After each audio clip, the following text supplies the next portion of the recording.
Hey guys, Tales of Turam here. We're back with Skelly. Roll a D100 for me.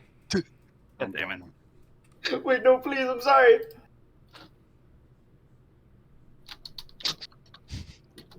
Kelly, you've doomed us. This is supposed to be the intro, Skelly. What'd you roll? An 80? Okay, good enough, thank you. So, hey guys, Tales of Turam here. We're back with another session of the Marked Few in Draconia. We're here today with everybody besides just Bill and Soup. Soup was supposed to be introduced today, but I guess not. Just Bill isn't feeling good, so he's not here. Today, we're going to be starting a few hours after the last session ended. Not the same day, but like a different day, but like in-game. The party has evaded the military that's coming towards the area that they're in because they caused a disturbance. And they have moved up the waterfall and through a forest already. So, let me go ahead and get my introduction here, and we can start when I get music. Let's see. Music. Where are you? There we are. Sexy. Copy. Slash play. Input. V.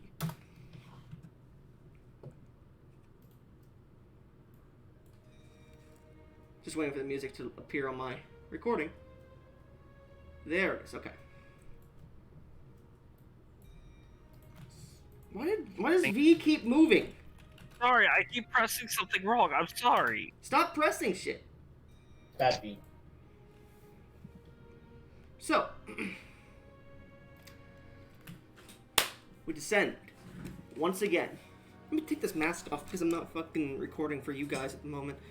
We descend once again onto the floating isle of Draconia as it makes its pass south of Darath, the continent of the sands. Within the skies, high above the southern Darathian Sea, we descend towards the treetops of the beautiful viridian and multicolored expanse of the western forest upon this continent. As the wind howls and begins to pick up, we follow it north, up to the cliff face on the northern side of the previously mentioned glade of last episode, or session. As we follow a recently created trail of pittons and a rope dangling in the moist air next to some waterfalls. Picking up speed, we begin to pass through the timbers, across cliffs, following a snaking river, until we eventually burst through the tree line to a beautiful open air plain.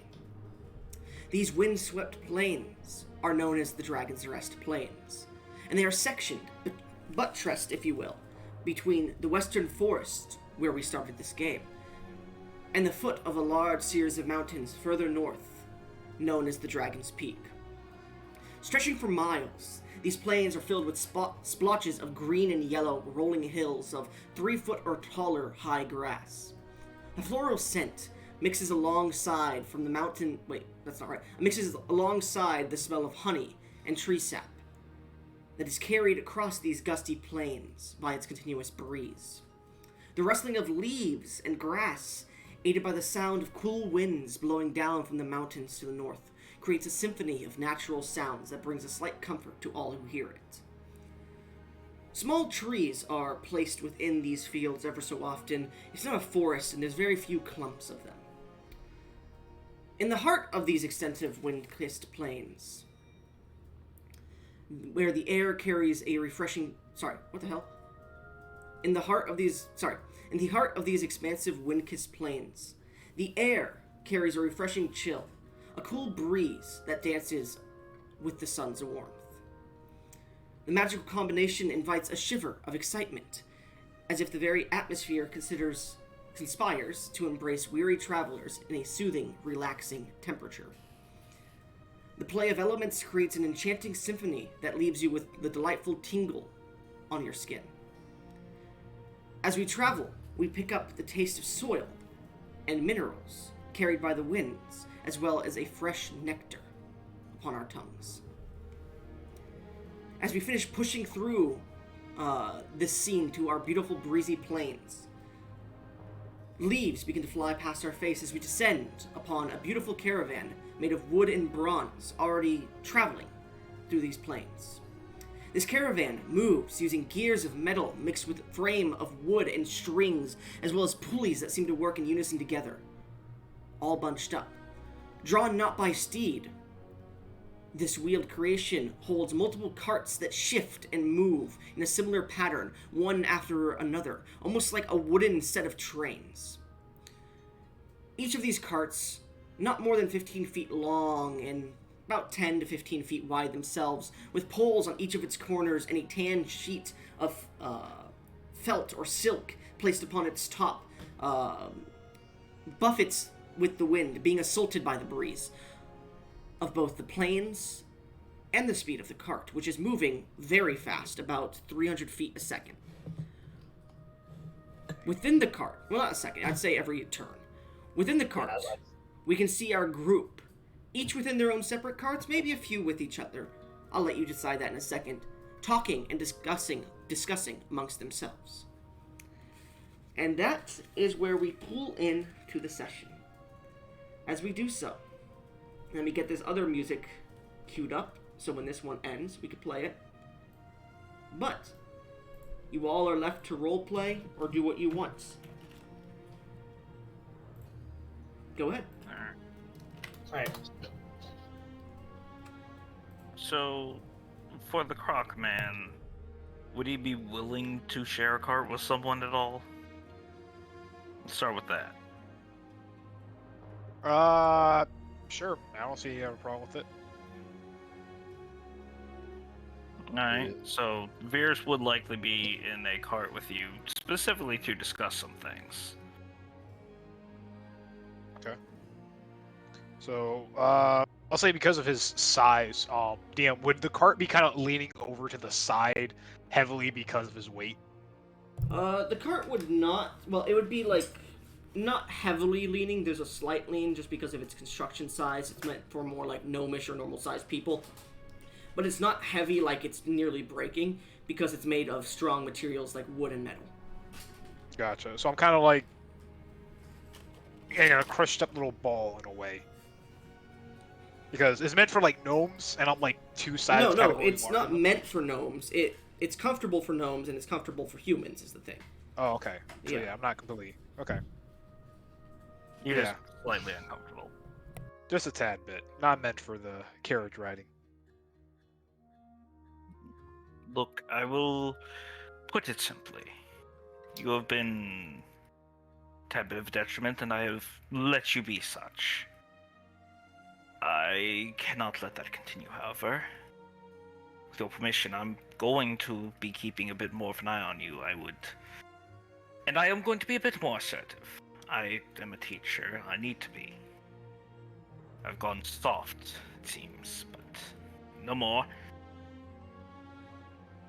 I will have turned off the thing so that I can turn on the thing so I can hear. Okay. You tell me what do. You boss now. Yes, essentially. As he says this, he's going to snort, and you can see a slight grin on his face as he holds his hands up and he's like, we see. Though it's not truly a boss and what would the term be? Subordinate interaction. It's more so kitchen student. You will hopefully learn some of the cues in terms of sociability and what to do and what not to do, given your size, if nothing else. Size is good. Oh yes, very much so. It has its uses. However, one does need to be careful, as you did collapse a majority of that temple. No one do anything. I'm gonna cut in here. It Well, wasn't a go temple fully, it was like a mage's lair to an extent, but the temple is at the bottom of it. Continue. He's just going to refer to it as temple for simplicity's sake. Not to mention the destruction of the floor was quite inconvenient on the ship. Though ultimately, I do not believe it was your fault that the ship went down, if memory serves, but... That being said... Ship weak. No, I will admit it could have certainly been built better. I've several ideas as to how that could be the case, but it was not my ship. It is not my ship. It's gone Bro, now. it was an amalgamation of darkened metal plates, and it was fucking sealed together, a floating skyship. It was under siege and barrage for like 2 hours. It doesn't mean Virus is going to turn down a chance to be slightly cocky at his own skills. Sure. I will mention, for anybody wondering, there are some pieces of like ship that were gathered from the forest, it seems, like bundled into, I'd say, the middle cart here. They're like tied down and whatnot. There's small like pieces of the iron plating, small pieces of like smaller cannons that were taken, small pieces of like weapons that were broken and whatnot, and that's really all. But yes, I'm just going to try and keep you in line a tad bit more. Be a bit more certain myself. Okay. You try. Vaughn, try. That is a good deal then. Give me 1 second.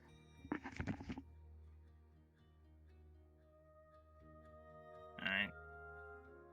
Alright, we move from this conversation a little bit back in the, let's just call it a train for now, in the train, with one of our new party members, the Dragonborn, who I don't think, oh no, he did say his name was Gesh. Gesh, are you sitting in a cart with anybody? Yeah. Ooh, pick me.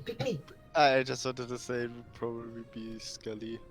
Let's go! The skeleton and the dragon are sitting together as the wind is pouring by, and you can hear from the cart itself being pulled by strings and pulleys and metal gears that are shifting and turning as the cart moves. This is a really You can also rough ride. you can also hear, by the way, heavy winds passing you by. Continue. I stick my head out the window to get a better look. Roll me a strength And save. Gosh. PPH, please make his head fly off. Don't I do mean, that. he's a skeleton. Can you leave him head? 23. 23. Your head nearly does go flying off. That was the plan, Gesh. Stop spoiling my shit. But you managed to catch it with your hand and put it back on. Fix it again. I come back into the cart. That was not my brightest idea. Gesh, you I see like won't one of these lie. big like pieces of grass. It's just like affixed to his face like a mustache. Like, you know that scene from SpongeBob movie? Yes, Yeah. that's Now it. we're men. We're gonna save the game. It matches well with his like sideburns he has. Scully, would you notice the mustache? I would not. I'm a skeleton. I don't have feels. I don't have feeling in my face, so I'm just completely talking normally with a mustache on my face. You just see the Dragonborn nearly crack up. And I look to you with a dead serious face, the mustache still on. So you never told us your story. What? I remember you hurtling down, but I never really heard about who you are. That's a bit of a long story. I was a soldier in the past, but was discharged due to some bad things that happened, and now I was kidnapped again by those fuckers in the skyboat.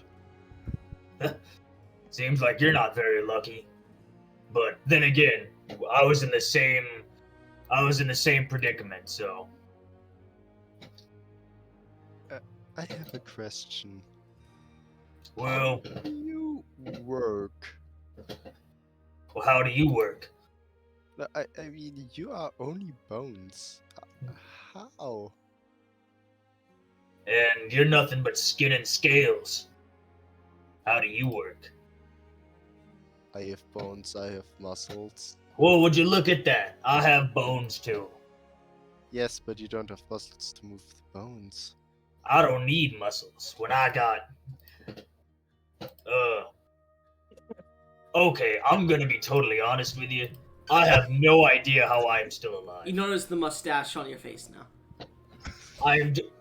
What the fuck? And we cut scene. Moros, where are you sitting in this train?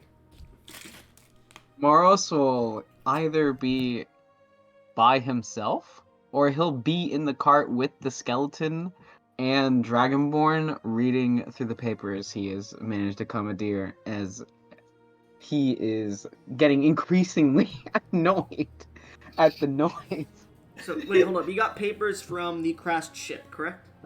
I got papers from the crash ship, yes. Okay. As you begin to read through, it seems to be a journal log from one of the members of the ship. Speaking about taking on work, it seems to be he's from Darath, from Riverton, from the ports of Riverton. He used to work on a ship owned by... What the fuck is his name? Captain Bemin, a few years ago. About a year or two ago. But he kind of found that to be a dangerous life due to them being technical pirates. And him having been on a previous crew to a wanted privateer, but not pirate, known as Captain Walcott. But not wanting to stay with that crew because they were a bit too wild as well. Eventually finding work for a strange group of people who contacted him. And the money and pay was really good. And it just basically goes over his journey on a floating ship made of steel or some other dark metal under Commander Arugi. They used to work on ships in the port. You already have the name Captain Arugi, which is, or Urugu, whatever the fuck I called him. Apparently, he was, just from the journal itself, the captain was a human from the land of Sakura near Darath, and challenged some of the heads of what seems to be the people he works for now, called the Church of Knowing, and was forced, after submitting to them, to work as the captain of the Starbreaker, which is what the ship was named. However, as you start to read through the notes, you get to a point where it seems the date is like around last year or something, like around the start of last year or maybe the middle of the year before. But they mention the crystals that they use to power the ship's flight having a strange resonance to them, and mentioning many times where they seemed to shift through a strange multicolored tunnel, and when they made port it had been multiple months. They start writing down their experiences, how people were starting to go mad on the ship, people were starting to have dreams, having people talk to them about a greater will. And then members of the crew started to change. Glassy kind of complexions. It didn't start with a full transformation at first. Tattoos of like star-like design on their skin. Starting to go to a more of a glassy, kind of black colored skin. And then eventually, their personalities shifted.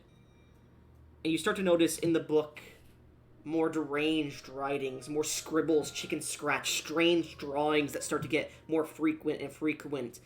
The dreams is just mentioned on it. The greater will, what the solstice, blah, blah, blah. And it just starts to get incomprehensible. Make me an intelligence check. Just straight intelligence. Yeah, okay. So that's just a +5. We'll roll the 20 + 5.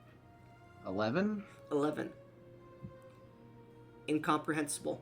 You get to, like, 10 pages left in the book, and it's just scrawling. It's like someone just randomly took, like, a pen and just ran it across a sheet in many different ways. You don't understand. It looks like a swirling vortex at some points, but then it shifts.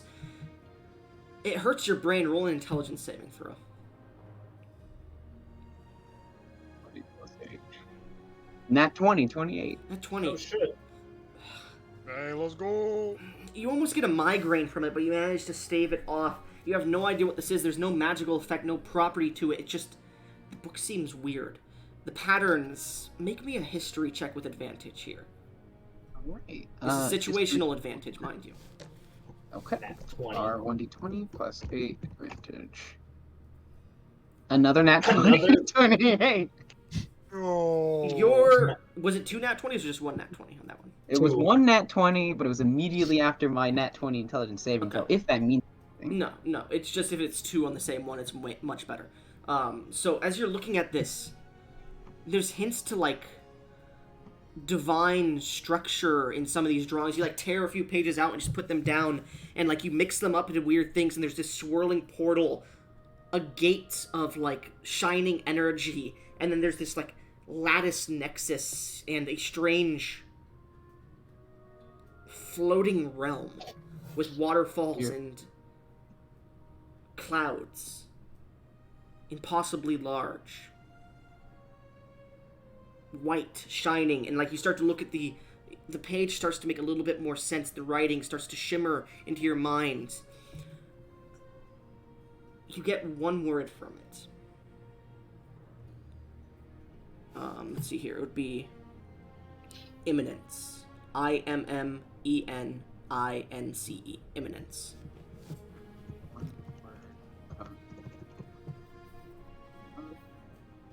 And I'll say, with that check, it seems to be the name of the place. What? Imminence. It seems to be a name. So. But as you're looking at this and looking at these papers and whatnot, suddenly a large gust of wind knocks a few papers out of the carriage, the cart. Whoa. I look towards the paper. I'm not doing it. I'm not getting it. Moros will turn around angrily. What are you doing, you idiot? No, it was a large gust of wind. No one knocked it out. It was. Yeah, it wasn't me. Yeah, I thought it was the open window.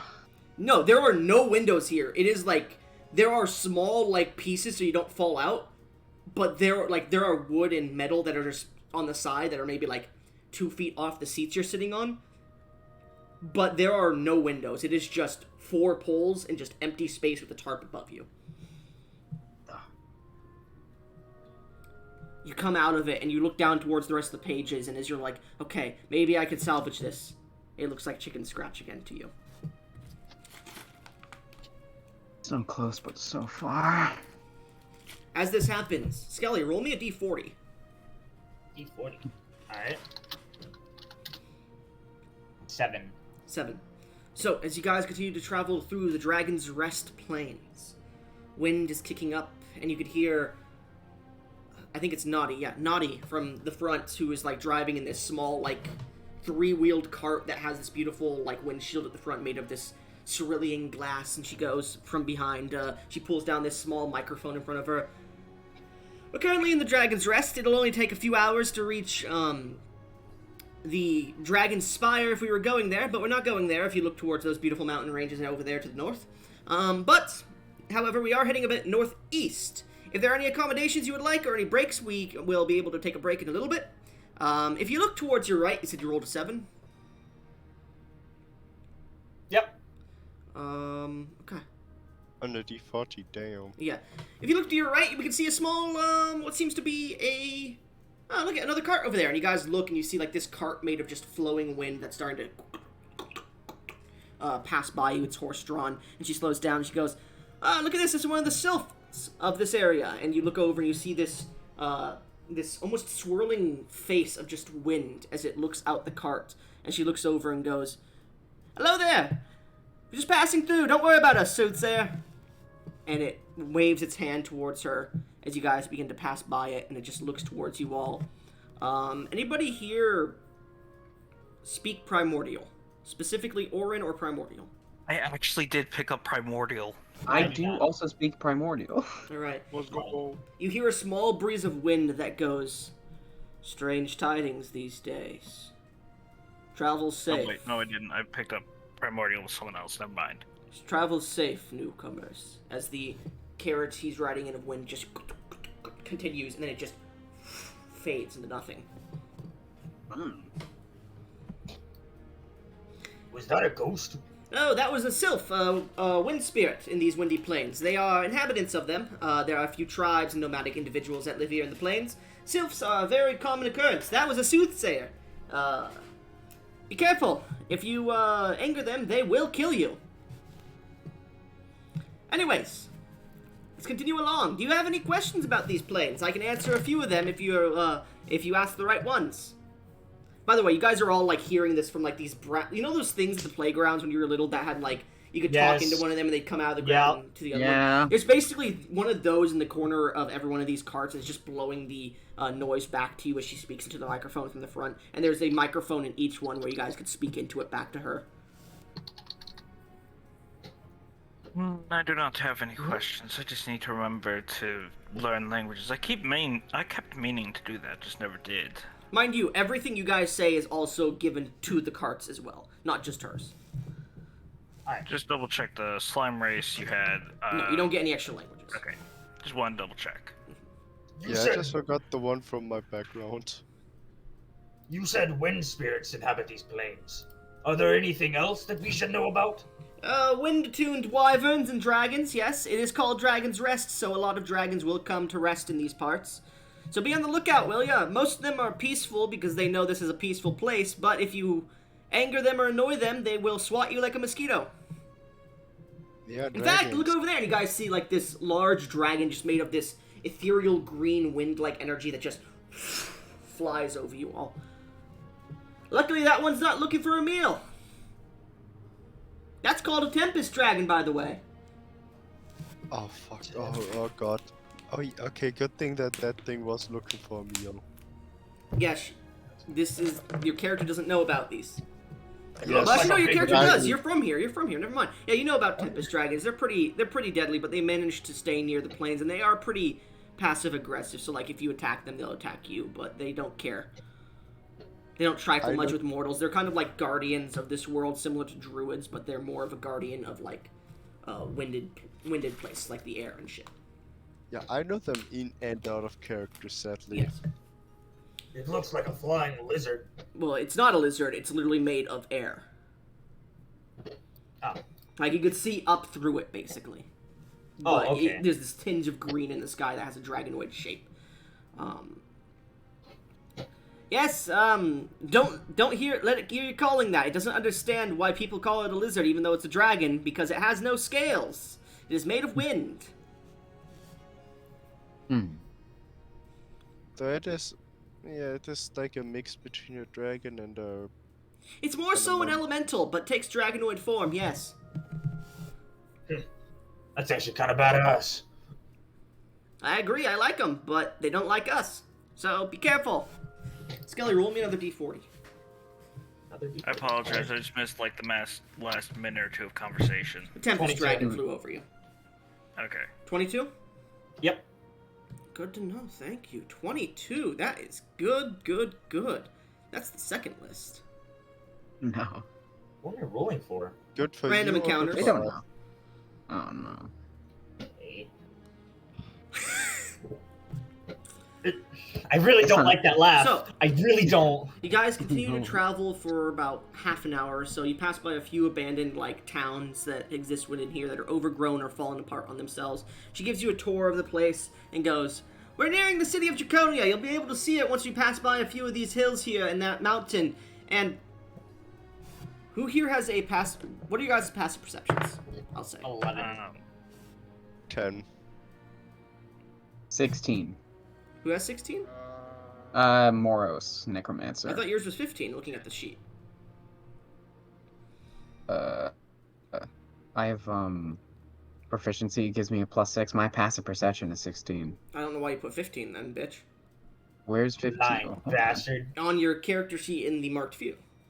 I'm very disappointed in you. 13 Did for I? me. Maybe Sounds because good. you forgot... Yeah, you put 12 on yours, V. Oh, right, I forgot to update it. Well, I chose... That's because Yeah, you our haven't proficiency updated. bonus went up by 1. You haven't updated yours, that's right, okay. But yeah, none of you have updated it. Moros. I did. You're the first Yes. to notice a strange shadow. About coming from the northern direction, and you guys are heading northeast, so it's about to the left of your cart. A strange shadow over the plains, I'll say. I'll speak into the microphone thing. There's a strange shadow over the plains. Is that something to be avoided? It depends. Let's go ahead and take a look. If it's a shadow, it should probably look up. We're gonna increase our speed. As you suddenly hear as it starts to kick into overdrive, as Moros, you look up and you see this large, gigantic flying galleon in the sky coming towards you. As you see these a large cannon on the front of this galleon, and a large female, face that is underneath I don't think it's called the bow, it's called the bow rest or something, the large pole in the front that sticks out. Underneath it has this large woman with a cloud around her, and the ship is massive, probably half as big as the Starbreaker. And you watch as a front cannon opens on the front of it, and a large gust of air strikes at the cart you guys are in. I need everyone to make me a dex or strength saving throw, your choice. Dex is to land properly, but you fall out of the cart. Strength is to remain in the cart. I'll take strength.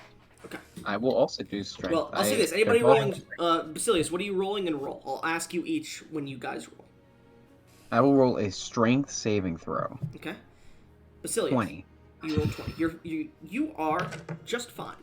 Gesh, what'd you roll? Strength. And what'd you make? 17. You are not fine. Fuck. Prostate Boy, what'd you roll? I got a 14. Are you away from your mic again? 14. Okay, 14. You're fine. You're not fine. That was a strength save, right? Yep. Oh God, you're not fine. You fly out. So does Gesh. Skelly, what did you roll and what did you roll? I'm gonna roll a dexterity save, and I rolled a nat fucking 1! Let's go! You fail. V, what did you roll? And Wow, what did you how roll? surprising. That's a 13 strength. 13 strength. You fail as well. The only one that succeeded the strength check is the fucking wizard. Okay. So. Could I? We take them. Before, I rolled before dexterity Hypnos, to try to... could I utilize my No. Okay, I was. Unfortunately, this is you guys weren't aware of it, and you guys looked out, and then it hit you, kind of. Yeah, that's fair. The only one who really got any indication was the fucking wizard, so it makes sense he succeeded. I'm gonna turn on my camera for you guys, at least. Not the recording. Alright. Turning on camera. Hello? Yeah, Hello. Okay, Alright. there we go. Hey. See it. So, Yeah, that's a dope mask. here's the size of your cart, from a top vantage point, right? That's all the carts plus the front cart. This is the ship. Oh, wow, that's a big, Okay. that's a Brother big. Cross. As Oh boy. your group is thrusted out the side of the cart, and a few of you try to land spectacularly and fail. Everyone who failed the saving throw suffers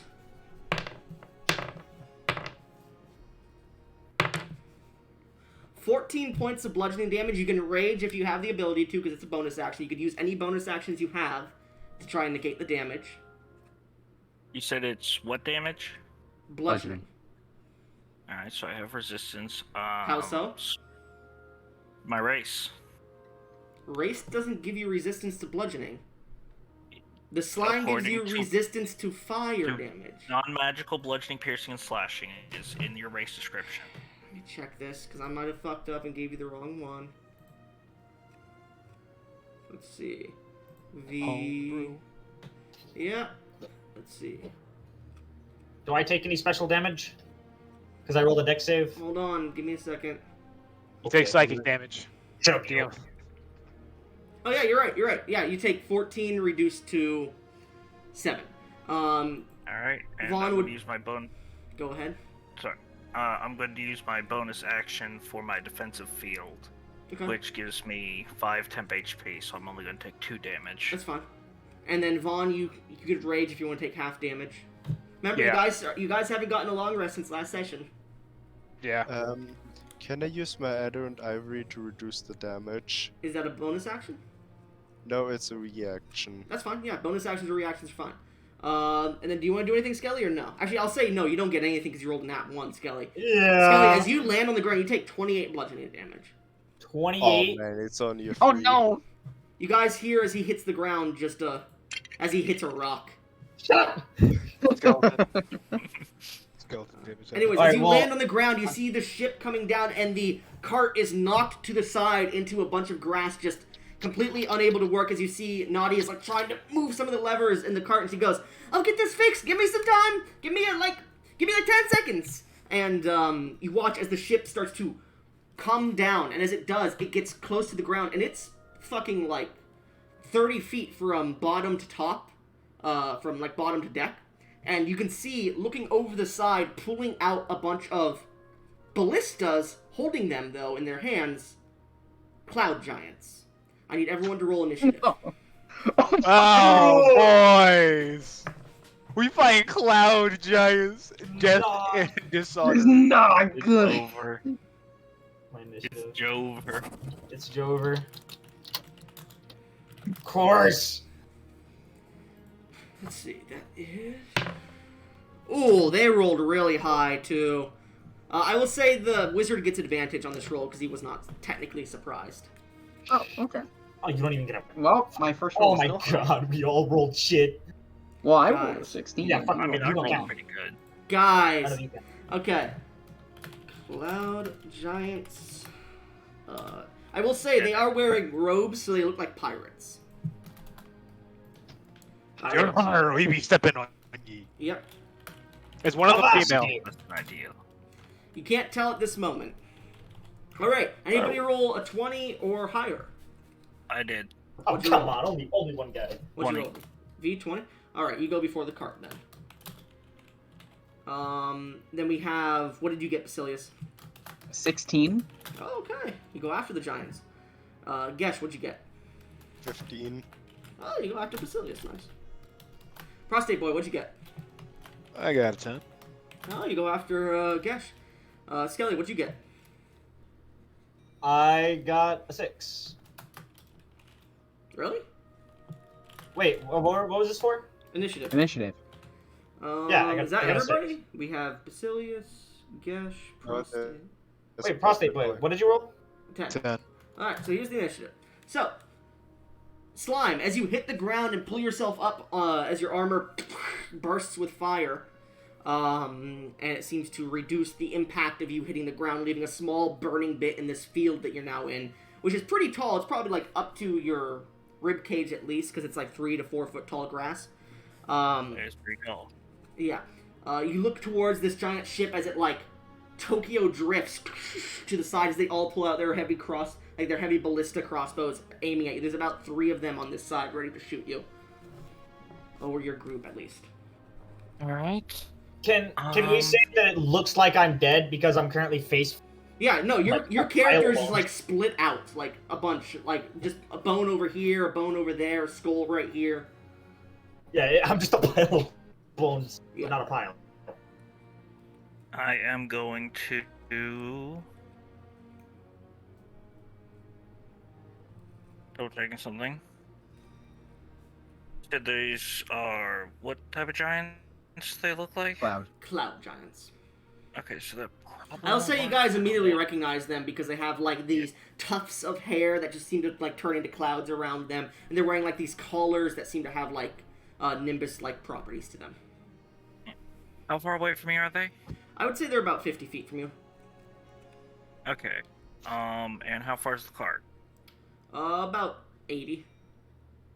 More like, Okay, the so- giants are coming in from this side, the cart's, like, over here. Okay, so if I am from the ship, I'm not going to hit the cart. Good. Yeah, no. They're not close. Like, it came in from the side of the cart, and the cart got knocked away. Off the Gotcha. road. So I'm going to move 30 feet forwards. Okay. You You get near the ship, like, you're below, like, the ship goes like this, and it goes up about 30, 45 feet, I believe I said, and you would be, like, coming in, like, here to the wall of the ship if you get close to it. And it's Okay, it's not touching the ground, it's not in the grass, it is floating above the grass. I am basically trying to make it so that I have a 30-foot line of sight to these giants. You're still a bit far for 30 feet. Damn. Okay. Because so just that's- because of the height difference of the ship being above. Okay, so that's not gonna work. I would say at this point you'd be about 50 feet from the giants. Yeah. Can't use that.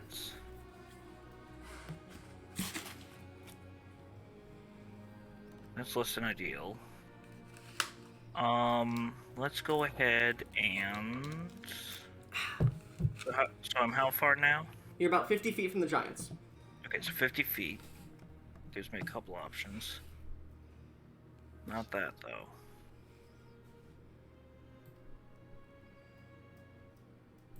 No, they're probably immune to that. I don't know what that... You don't know What they're anything. immune- Your character doesn't know anything about giants, I'll say. No, of course I don't. Out of character, I don't know any of the resistance immunities, but... We I should mean, be using our they're- character I'll knowledge try- in character. Yeah, I know. I don't.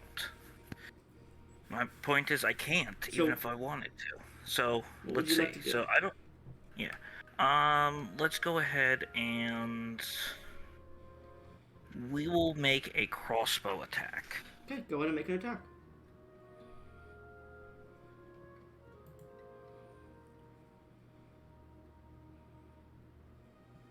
Uh, 15 to hit. 15 to hit. So as you release your crossbow, it comes towards one of the giants, and you see him try to dodge out of the way, not expecting you to just immediately fire on them, expecting you to be like on the ground, unable to move for a second, and it just hits him straight in the collarbone, and he like, "Ugh." Go ahead and roll damage. Oh shit, okay. D... 7 damage. 7 damage. Piercing. Piercing damage. Let me see. Yeah, okay. As it strikes in, Goloski! Do you want any of you speak giant? Nope. Nope. 9. Yes. Guess you hear Avasti! Anyways, What? Avasti. What pirates say. Avasti, maybe. Avasti. Oh. Alright. The command meaning pay attention or listen. I am then going to use my bonus action to reload the crossbow. And then do my second attack. You do your second attack. Go ahead and make an attack roll. That misses. That's an 8. 8. You fling it, and the giant this time just swats it out of the air as it just goes flying down onto the deck. And That will be my turn. Alright, as your turn ends, you hear as Naughty goes, I think I've got it! I think I've got it! I'm gonna roll a D100, see how close she is. You see black smoke come out of it. Wrong lever! Alright, that ends the cart fix. Cart is not fixed yet. Cloud Giant's turn. You see two of them. You see the one that got shot looks towards the other two and Ukoshki Irman Merokas. And guess you hear, hurry!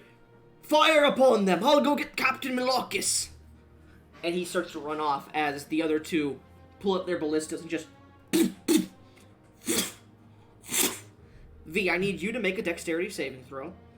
And Gesh, I need you to make it. Actually, no, I'd say the other one that would be a threat would be the big guy. Prostate Boy, make me a dexterity saving throw with disadvantage because you're prone. Big boy. Alright, dex saves. Would I be able to cancel it out because Yes, you of can. danger sense? I always allow canceling out and stacking advantage or disadvantage, so go ahead. Gotcha.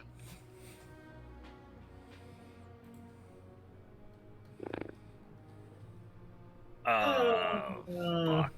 Alright. Do I have anything for that? As you release the second one, is there anything you want to do? Anything else? I'm desperately looking for anything that could help me.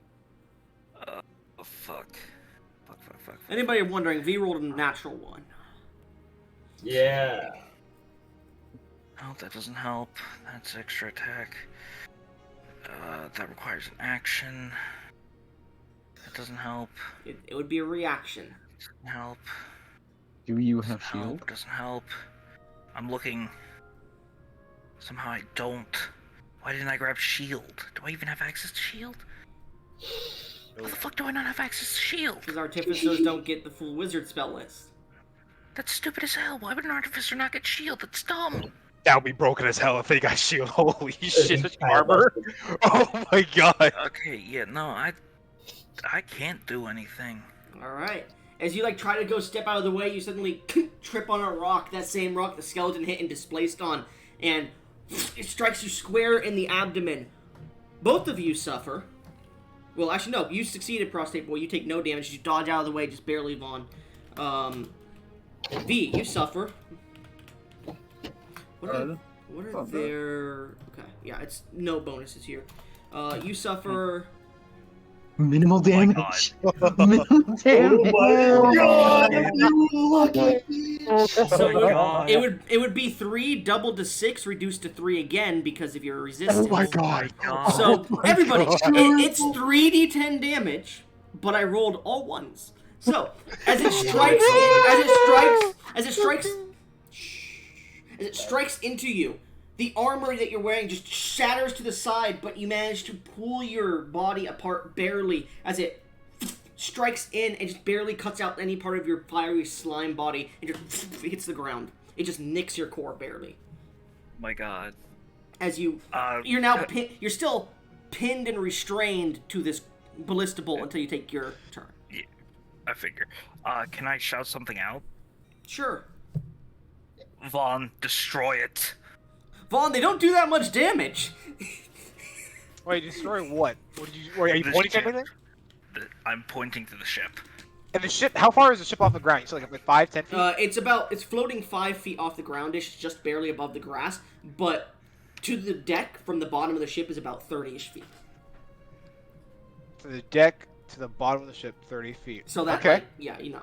The hole is about 30 feet tall. Anyways, at this point you suddenly start to watch as clouds start to swirl around what you can see is the captain's quarters, as the individual's knocking on the door. Gulokish, Captain, avast ye, we have bounties to plunder. I don't fucking know pirate speak, fuck you. Anyways. You people just somebody We have you to get. Anyways, the three male cloud giants have finished their turns. Alright. Whose turn is it now? I believe it's mine. Yes, Basilius, it is your turn. Okay, this might be dumb. However, can I use Scorching Ray to set the ship on fire? Ships don't easily catch fire. No, this one is made of wood. It's a galleon. So go ahead and make Scorching Ray attacks at the whole of the ship, yeah. I will do this at 3rd level. Can I make a suggestion? Sure, if you want to. So what I'm gonna try and do on my turn is run at the ship, punch my way into the hull, and then start fucking shit up inside. He doesn't know that. So I was wondering if you... So what are you doing, Basilius? Just firing? Yeah, R1d20 plus, what's my spell attack bonus? Oh, sorry, I forgot the combat music. Give me 1 second.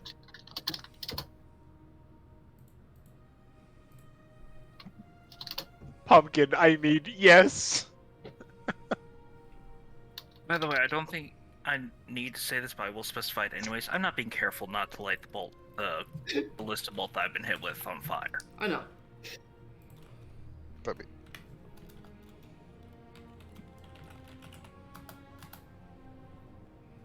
Oh, that's false. Okay, give me a second. Skip. Skip. Alright. Why did it... God damn it. What the fuck? I added one to the fucking playlist. It's a machine. What the hell, bro? You have it on repeat 1. No, I don't. I've been skipping to try and get the next song that I put in. What's the difference That's between not the normal range song. and long range? According to this, you didn't I put it a in. third song in, and it didn't fucking put it into the list, which is retarded as fuck. So, difference between long range and normal range. Normal range, you don't fire disadvantage. Long range means you fire disadvantage. Okay, okay.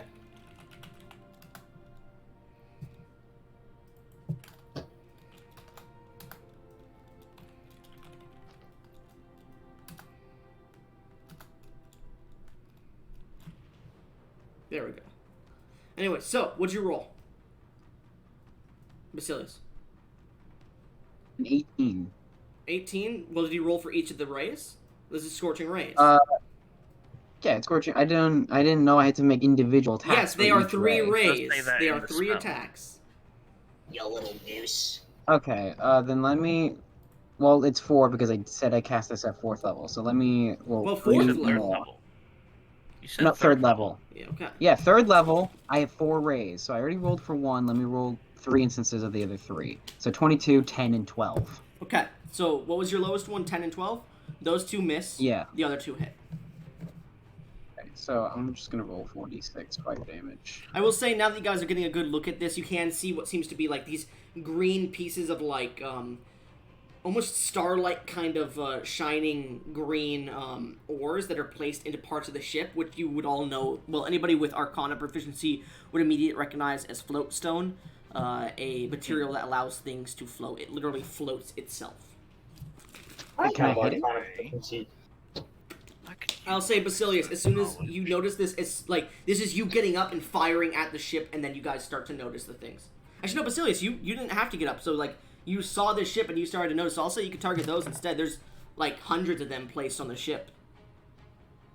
I will, if I can, I want to target one kind of near the back so that if it gets destroyed, maybe the ship will tip. Can't really do that. From your point, that would be, All like, right. 300 feet from you. Alright, then maybe I'll try and hit one of the front ones, so Okay. it'll tip forward. So, what was the maybe. roll that hit? What were the 2 rolls that hit? An 18 and 22, and my damage is 19. So, are you targeting with both of your attacks on the float stone? Yes. Okay, the 18 Yeah. misses. The 22 hits. Then only the first 2 of that fire damage would hit. So, That would be 8 fire damage. 8 fire damage, okay. That is going to stay at 8. Okay. The small bit of the float stone just cracks a little bit. I'll duck inside the cart for more cover. Okay, the cart. Like, you look in and you can see Nadia's, like, going back to parts of the cart and, like, trying to fix things. You can see smoke coming up and just pluming onto her face. She goes, I got it! I got it! Go ahead. What happened to our automaton friend? Oh, forgot about her. Thank you. I honestly just remembered about her. She wakes up. We'll say that she was totally awake this entire time. Totally not, yeah. There you go. Forgotten in the depths of the DM's mind. Veronica, okay, yeah. As she awakens, she rolls a 17 on her initiative. So you should go... I'll say she wakes up this turn, and she'll enter initiative next turn. Yeah. Alright, now that I've hidden for more cover in the cart, if I could, then I'll end my turn. Alright, you end your turn.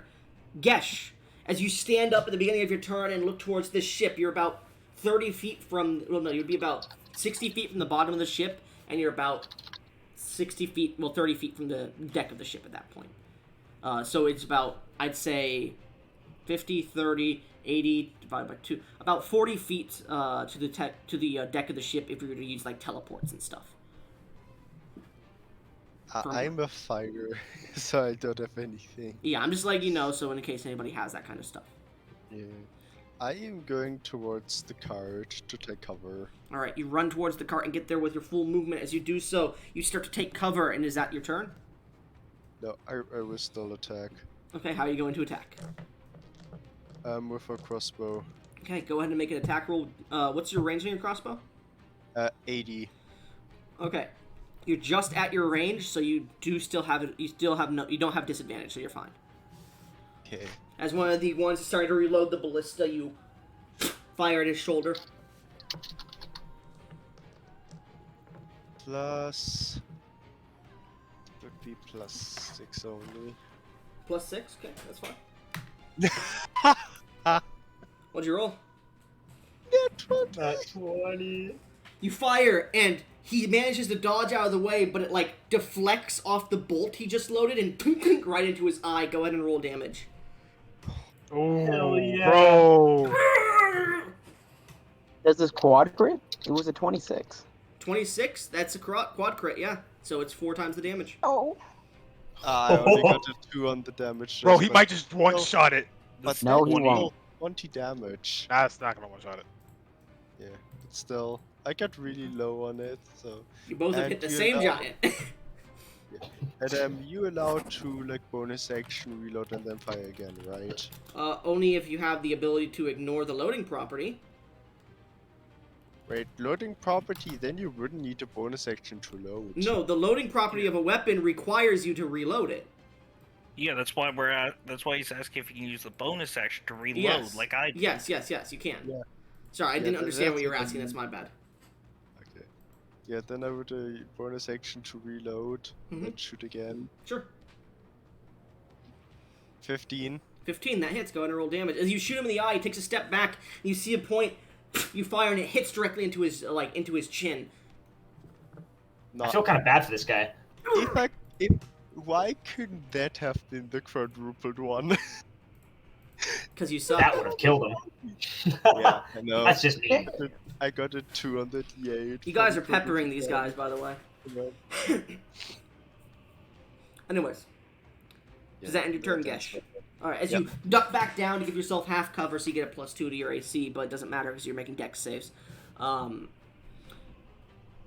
Whose turn is it now? I'm sorry, I don't have initiative open. It would be Prostate Boy. Vaughn, as you stand up Oh. after dodging out of the way of the ballista, you look towards the ship. Did you rage when you landed, by the way? Yes, sir. Alright, so as you land and then get up and just let out a... You guys hear him roar as the ground shakes around him. You look towards the ship.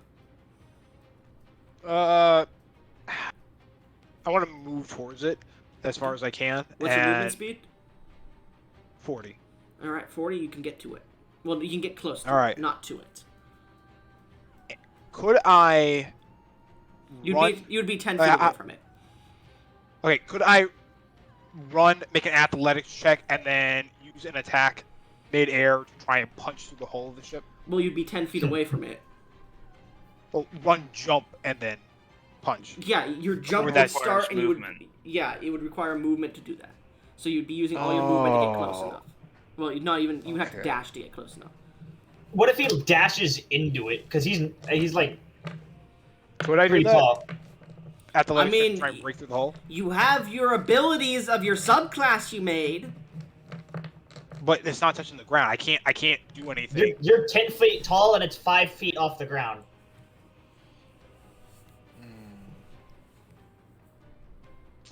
I guess, let me double check it.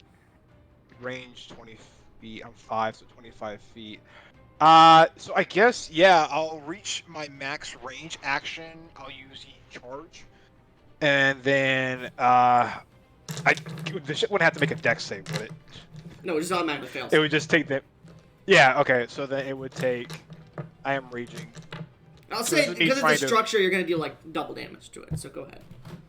Okay, so roll 1d6 plus my strength modifier, which is going to be 4, so 6. Yes, plus 6. I do 16 damage then. So 8 plus times 2 is 16. Okay.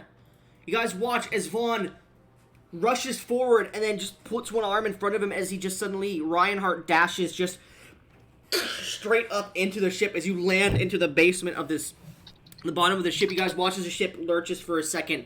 And Vaughn, as you look around, you see red barrels.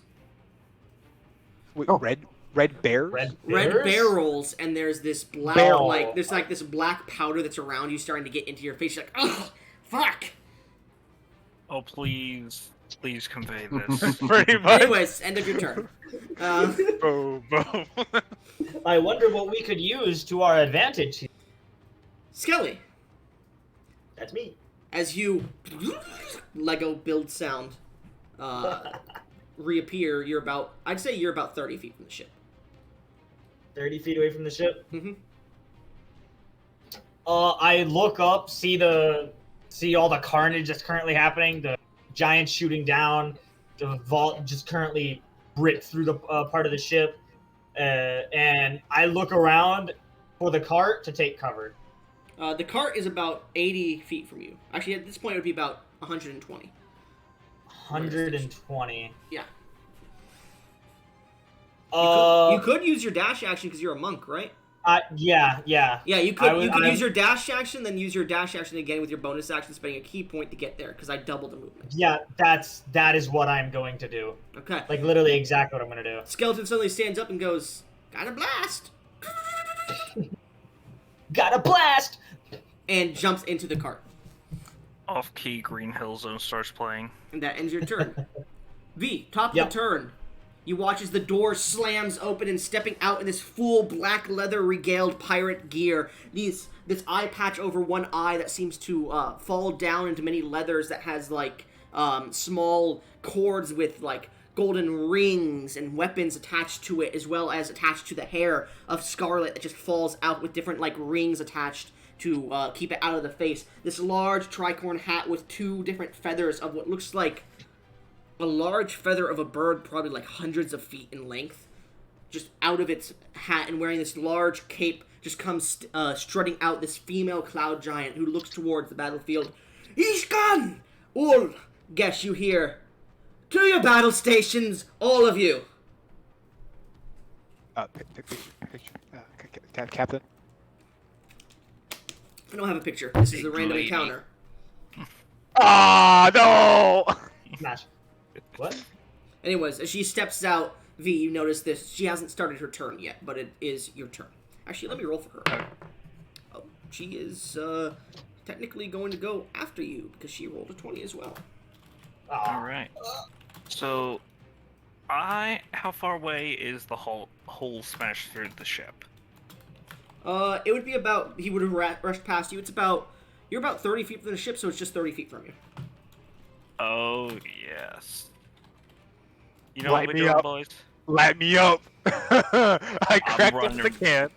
I'm running right in and say, you might want to brace yourself, as I'm just going to unleash flames. You're running I in, don't so know. you're jumping into the hole of the ship. I'm And jumping into the hole of the ship, and I'm going to slap a barrel Okay, with no hair if I light it up. you will kill Vaughn. There, like, you get in and you notice, you don't even have to slap a barrel. As soon as you walk in, like, you guys watch as she jumps into the ship and just... an explosion. Because she is on fire and there's black powder in the air. I'm There's, like- sorry, Mord. Mord, make me a Wait, dexterity wait, save. wait. Hold on. Who's the skeleton? Who's the jelly dude? I am V. Virus, the very one who was just talking to you earlier. I did yell at you to brace yourself. Prostate boy will remember this. Make a dexterity saving throw, prostate boy, to see if you can jump out in time. Advantage because Yeah, I'm white, advantage. right? Oh, advantage because of Danger sense. sense. Yeah. Yeah. Why are you posting that in rolls, Skelly? My bad.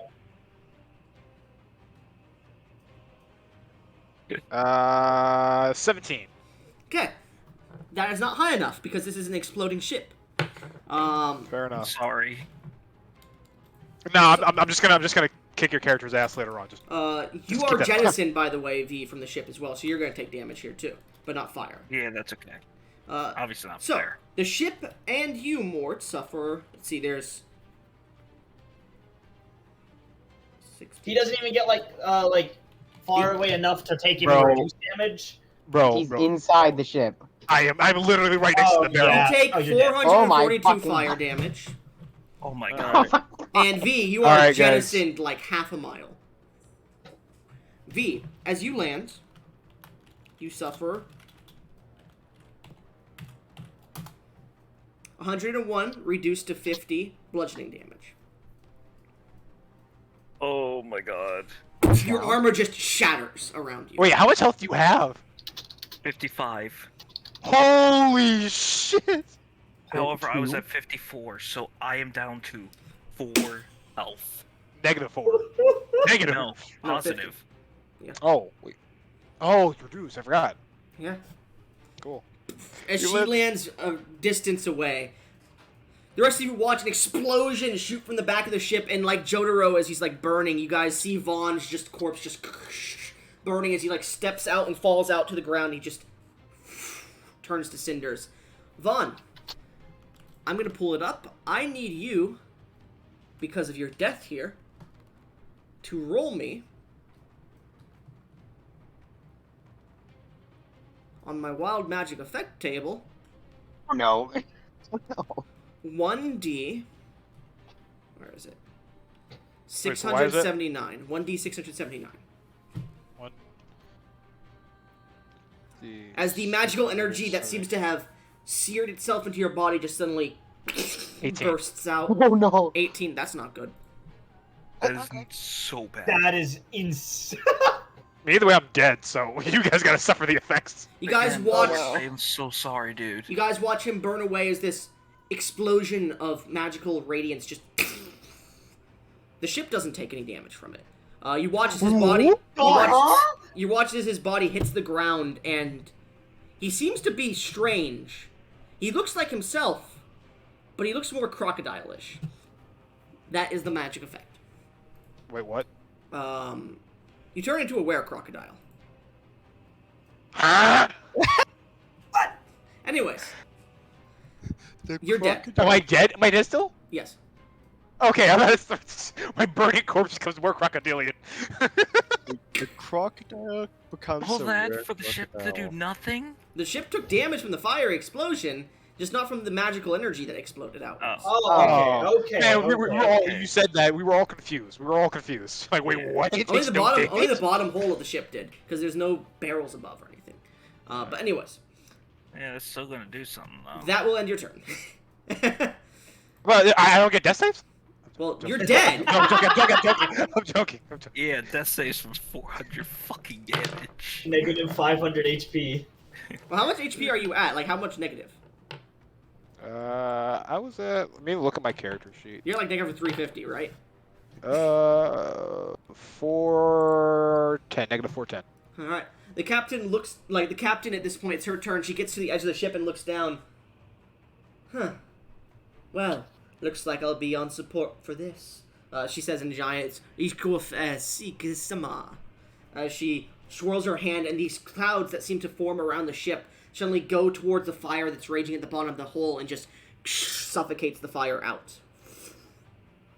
She looks over and in common goes, "Smart!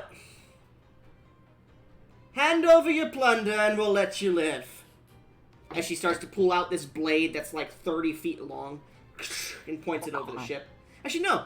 She wouldn't do that. She'd pull out a blunderbuss and point it over the ship. A large blunderbuss. I'm about to say, like, is it a normal blunderbuss or a size? Oh, no. It's like 20 It's firing. It's firing cannonballs, not bullets. Yeah, she points. Jesus, that thing's massive. Yeah, she points it over the. It's basically a cannon. Basically a cannon in her hands. And she points it over the ship and goes, "Huh. All hiding behind your little cart there." End of her turn. The cart turn. I poke my head out. I'm hiding it. Wait, no. Wrong voice. Wrong voice. Wrong voice. You watch, Wrong I about that. wouldn't have made the joke. I'm wrong. you Sorry. watch your gnomish friend Naughty go, few things are wrong with the cart. Might want to split up for a bit so they don't focus on it. And you watch as like a piece just explodes. Fuck.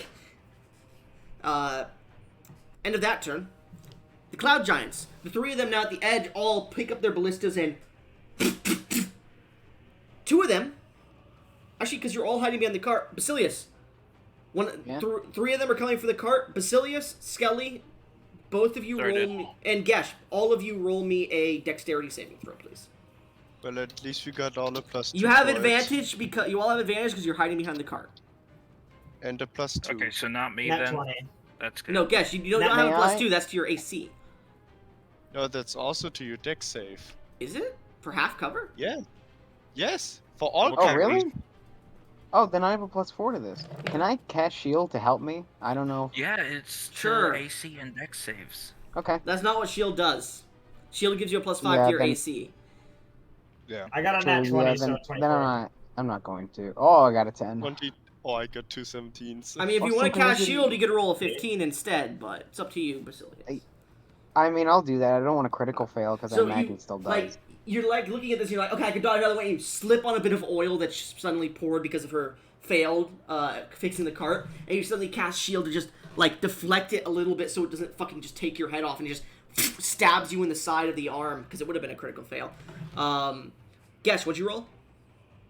22. 22. You guys watch as this silver dragonborn suddenly his foot bone just pushes like down, and the spike of bone just pushes out of his heel and knocks him to the side as the bolt misses him. Meanwhile, you, Skelly, what'd you roll? Nat 20, so a 24. You look up, and you've been trying to train yourself to deflect missiles, and as this ballista bolt comes to you, you just put out your hand, and with a single finger, just move the tip to the right, and it just goes flying off into the distance. Actually, I'll say this. Do you have deflect missiles? I do. If you want, go ahead and roll me. You can roll an attack roll back at the guy if you want. You just spin it and fling it. You make it continue its momentum as you fling it back. Wait, DM. Is it like that scene from Kung Fu Panda where Tai Lung starts taking the bolts back at the guards? Yeah, basically. So I'll say this: roll 3d10 plus your wisdom modifier. 3. Okay. 3d10. My wisdom. I'm smart. Hilarious. 6, 4, 7, so an 18. Okay. So you watch the guy who's been injured multiple times takes his bolt, his eye is like halfway closed, shoots it, and you just stand there and just U-turn it immediately as it flings and hits him in the other shoulder. As the other two. He's not having a good day. He is not. So Basilius, you suffer. Can you get another minimal damage? 17 points of piercing damage. As it stabs into your shoulder and pierces you to the ground. V, you shouldn't have been able to move. You were restrained last turn. I'll leave it, but you shouldn't have been able to move. You were restrained. Oh, right. These are metal bolts. Gotcha. Yeah. But yeah, it doesn't matter. You're a slime. You could have just, you know. Yep. Anyways. But yeah, you are also pierced and restrained, Basilius, as it hits your shoulder and it's now piercing through it. That ends their turns. At the end of their turns, you watch the captain look down and go, I want to see what they do first. You hear that? I want to see what you can do. Show me what you've got. Show me what you got. At this point, Veronica stands up and just starts running towards the ship. Oh God. What's Veronica doing? As she starts running towards the ship, let's see, what's her movement speed? Oh, she immediately gets to the ship and jumps with a dash action and lands on top of the ship. And you watch as she jumps, suddenly her arm shifts downwards and her hands shift up into her arm as you see them push out these large blades on both hands. She lands as magical energy just shifts through them, and that'll end her turn. What the fuck? Anyways, Basilius, Moros, you're just stuck on this thing. What are you doing? I will, okay. Oh, I should be rolling because for her turn every time. Okay, never mind. You're good. I'm just rolling to see if the big blast is back yet. Oh, wait, that might... Good thing. I almost casted Fog Cloud, but I realized that would have been really fucking stupid. Okay. Let's see, what can I do? You can try to help her fix the cart. Can I would have to use my action to be unrestrained, right? No, you can use your action to be like, no, that's the wrong, over there, that one, pull that. Like, you could try to give her advice. True. Yeah, I mean, I might as well do... No, that wouldn't work. I was gonna see, would mending even work on a thing? Like, I'll do the help action. Okay, you start to point out, no, that has oil in it, don't, it like sprays on you. Alright, listen to me here, as you start to give her some fucking advice about this magical construct. Anyways. Yeah. That ends your turn. I'll say she gets advantage on her turn. Gesh, as you manage to dodge out of the way of this ballista bolt, you look up and see Veronica just lands on, pulling her blades out, ready to strike. What are you doing? As you see, Moros is now pointing out different pieces, and you see Nadia's like, yes, got it, and she's starting to like put pieces together now. Well, I can't help with that. So anyways, I started blasting. Okay, what are you casting? No, that was a joke. I meant shooting. Alright, you're gonna fire a crossbow bolt? Yep. Do you want to aim for the hole or for the float stone? The float stone. Okay, go ahead and make an attack roll, please. AC is much higher for the float stone, by the way, because it is a smaller piece put onto it. There's multiple of them. 21. 21. That hits. Go ahead and roll damage. And this is piercing damage, correct? Yep. Alright, go ahead and double the damage then. Because it's vulnerable to piercing. Oh, that's 22. 22? And is that already doubled? Yes. Okay. I would max damage. You watch as the crystal shatters. As it shatters, the ship also loses an additional 10 HP. That's Well, a no, lot. I'd say not 10. I would say because there's about 20, 30 pieces that are able to be targeted. I'd say it loses about 50. Sorry. As it shatters, pieces of it shards just hit the ground. As you see the ship lurches for a second.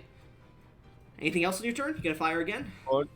Bonus action, reload, fire again. Alright, so if you're firing at the ship, you can hit it, but if you're firing at another floatstone piece, it's not close enough, you'd be rolling at disadvantage. Unless you want to move. I take the disadvantage. Alright, you get up over again, just fire another crossbow bolt. 14. What'd you roll? 14. It just sticks into the hull of the ship, not really doing anything. Okay. It glanced off the stone, you know. Anyways, does that end your turn? That will end. Yes. Okay. Vaughn's dead. Skilly, I'm sorry. what are you doing? Fucking. Can I run over and try to dislodge him? Dislodge who? Moros? Yeah. Alright. Yeah, you can. Go ahead and make me an athletics check. Alright. Or you could attack the crossbow, the ballista bolt, but it's a fucking big-ass ballista bolt. No, I'll just try to dislodge him without hurting him too much. 15. 15. You manage to pull and just snap the bolt just above him as you push him off. Moros are no longer restrained by it. And that is your action. Anything else on your turn, Skelly? I want to take cover behind the cart again. It's fine. You're behind the cart. Take as much cover. Oh, okay. Then, yeah.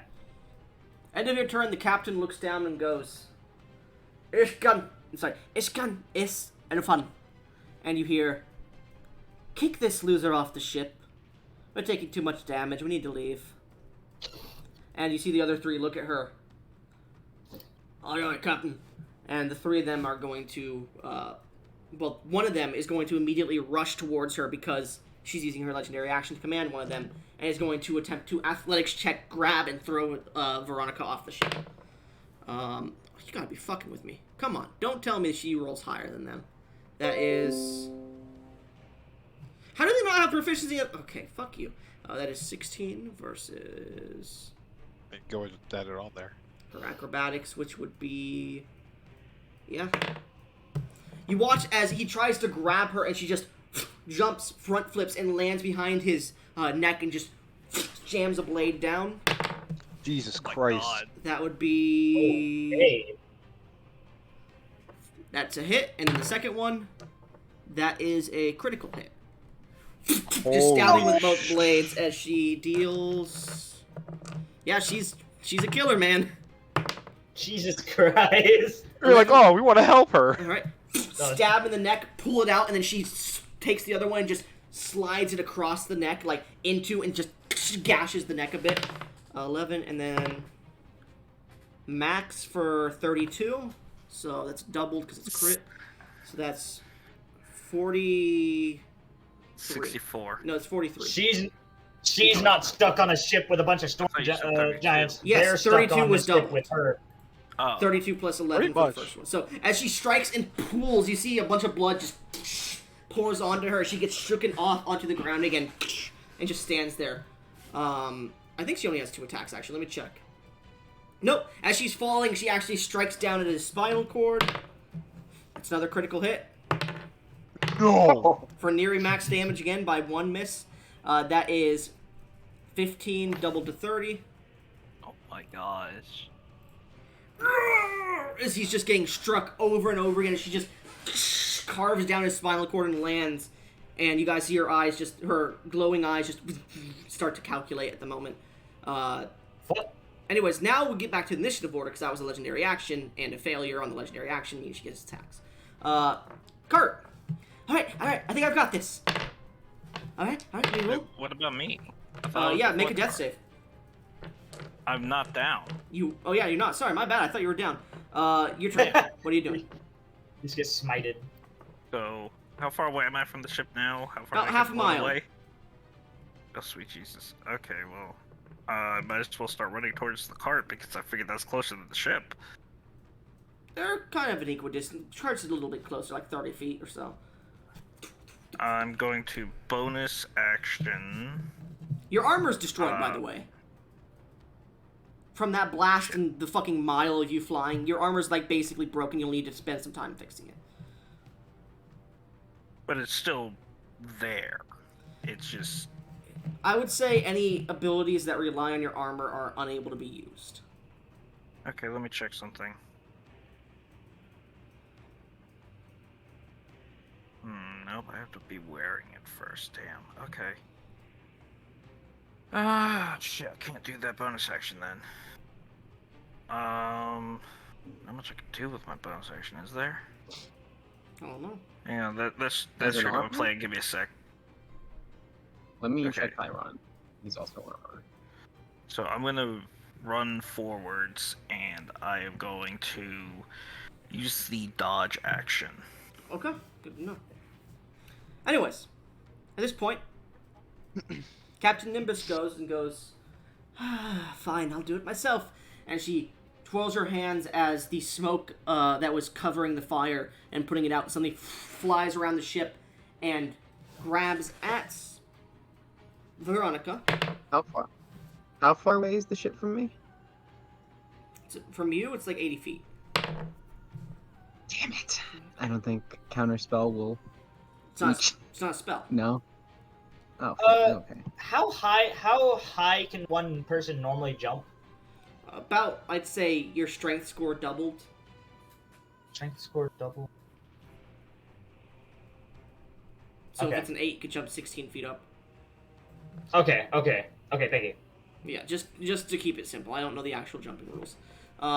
But yeah, you see the cloud giant captain just sends the clouds after Veronica, and Veronica just jumps over them and lands in 3 stabs onto the cloud giant, the woman. That is Oh, wow. a miss. That is a hit. And that is another hit. Veronica, holy shit, Right. baby. Let's go! Fuck the cart. Let's commandeer the ship. 19 damn. We already just blew a hole in it, so we just walk in. Yeah, exactly. Okay, yeah.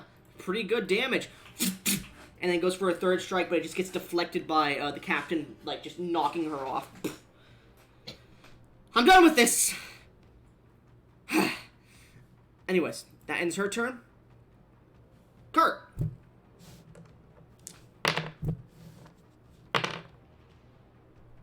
Yep. You watch as Naughty just suddenly the cart fixes up and she goes, alright, and she pulls a lever as it rights itself back up on its wheels again. Everyone on! We're going! Wait for me! They can't fucking hear you at the moment. You're like half a mile away, man. That's why I'm shouting as loud as I can. I figured they might not be able to hear me still. Cloud Performance Giants. check. The three of them are looking at the captain, and they're all gonna try to dogpile Veronica. First one, okay, versus Veronica's. All right, first one manages to grab Veronica as he goes to chuck her off. He chucks her. She grabs onto the side just of the ship and tries to pull herself back on. As the second one comes up and just tries to elbow her off. Versus hers. Natural 20 as she flips back on, takes her daggers and stabs him again. My God. That's a hit. Bro, That's a hit. Veronica's doing all the hard work for us. Let's go. Bro, who needs John Wick when you have our... Fucking robot. 13, 10, 23, 15. So 23 plus 15 is 38. Alright, this giant is looking pretty fucked up. This is the one who keeps getting hit. He's below half health. as she just jumps up, stabs him in the chest, grabs the bolt in his eye, pulls her hand out of the chin, stabs him in the eye, and then takes the other one and takes it underneath the eye and plops it out as she lands back on the deck. As the next one tries to grab her, going for a diving grab on her. Another natural 20 to dodge. At this point, she jumps up, grabs his hand, and slices the finger. She makes 3 attacks. She goes for a strike as she goes to slice off his finger. He takes his other hand and just punches her in the gut because you rolled a natural 1. So she goes flying and lands about 300 feet from the ship itself. As you see the giants all get up. And at this point, you can see the ship is starting to rise up a little bit.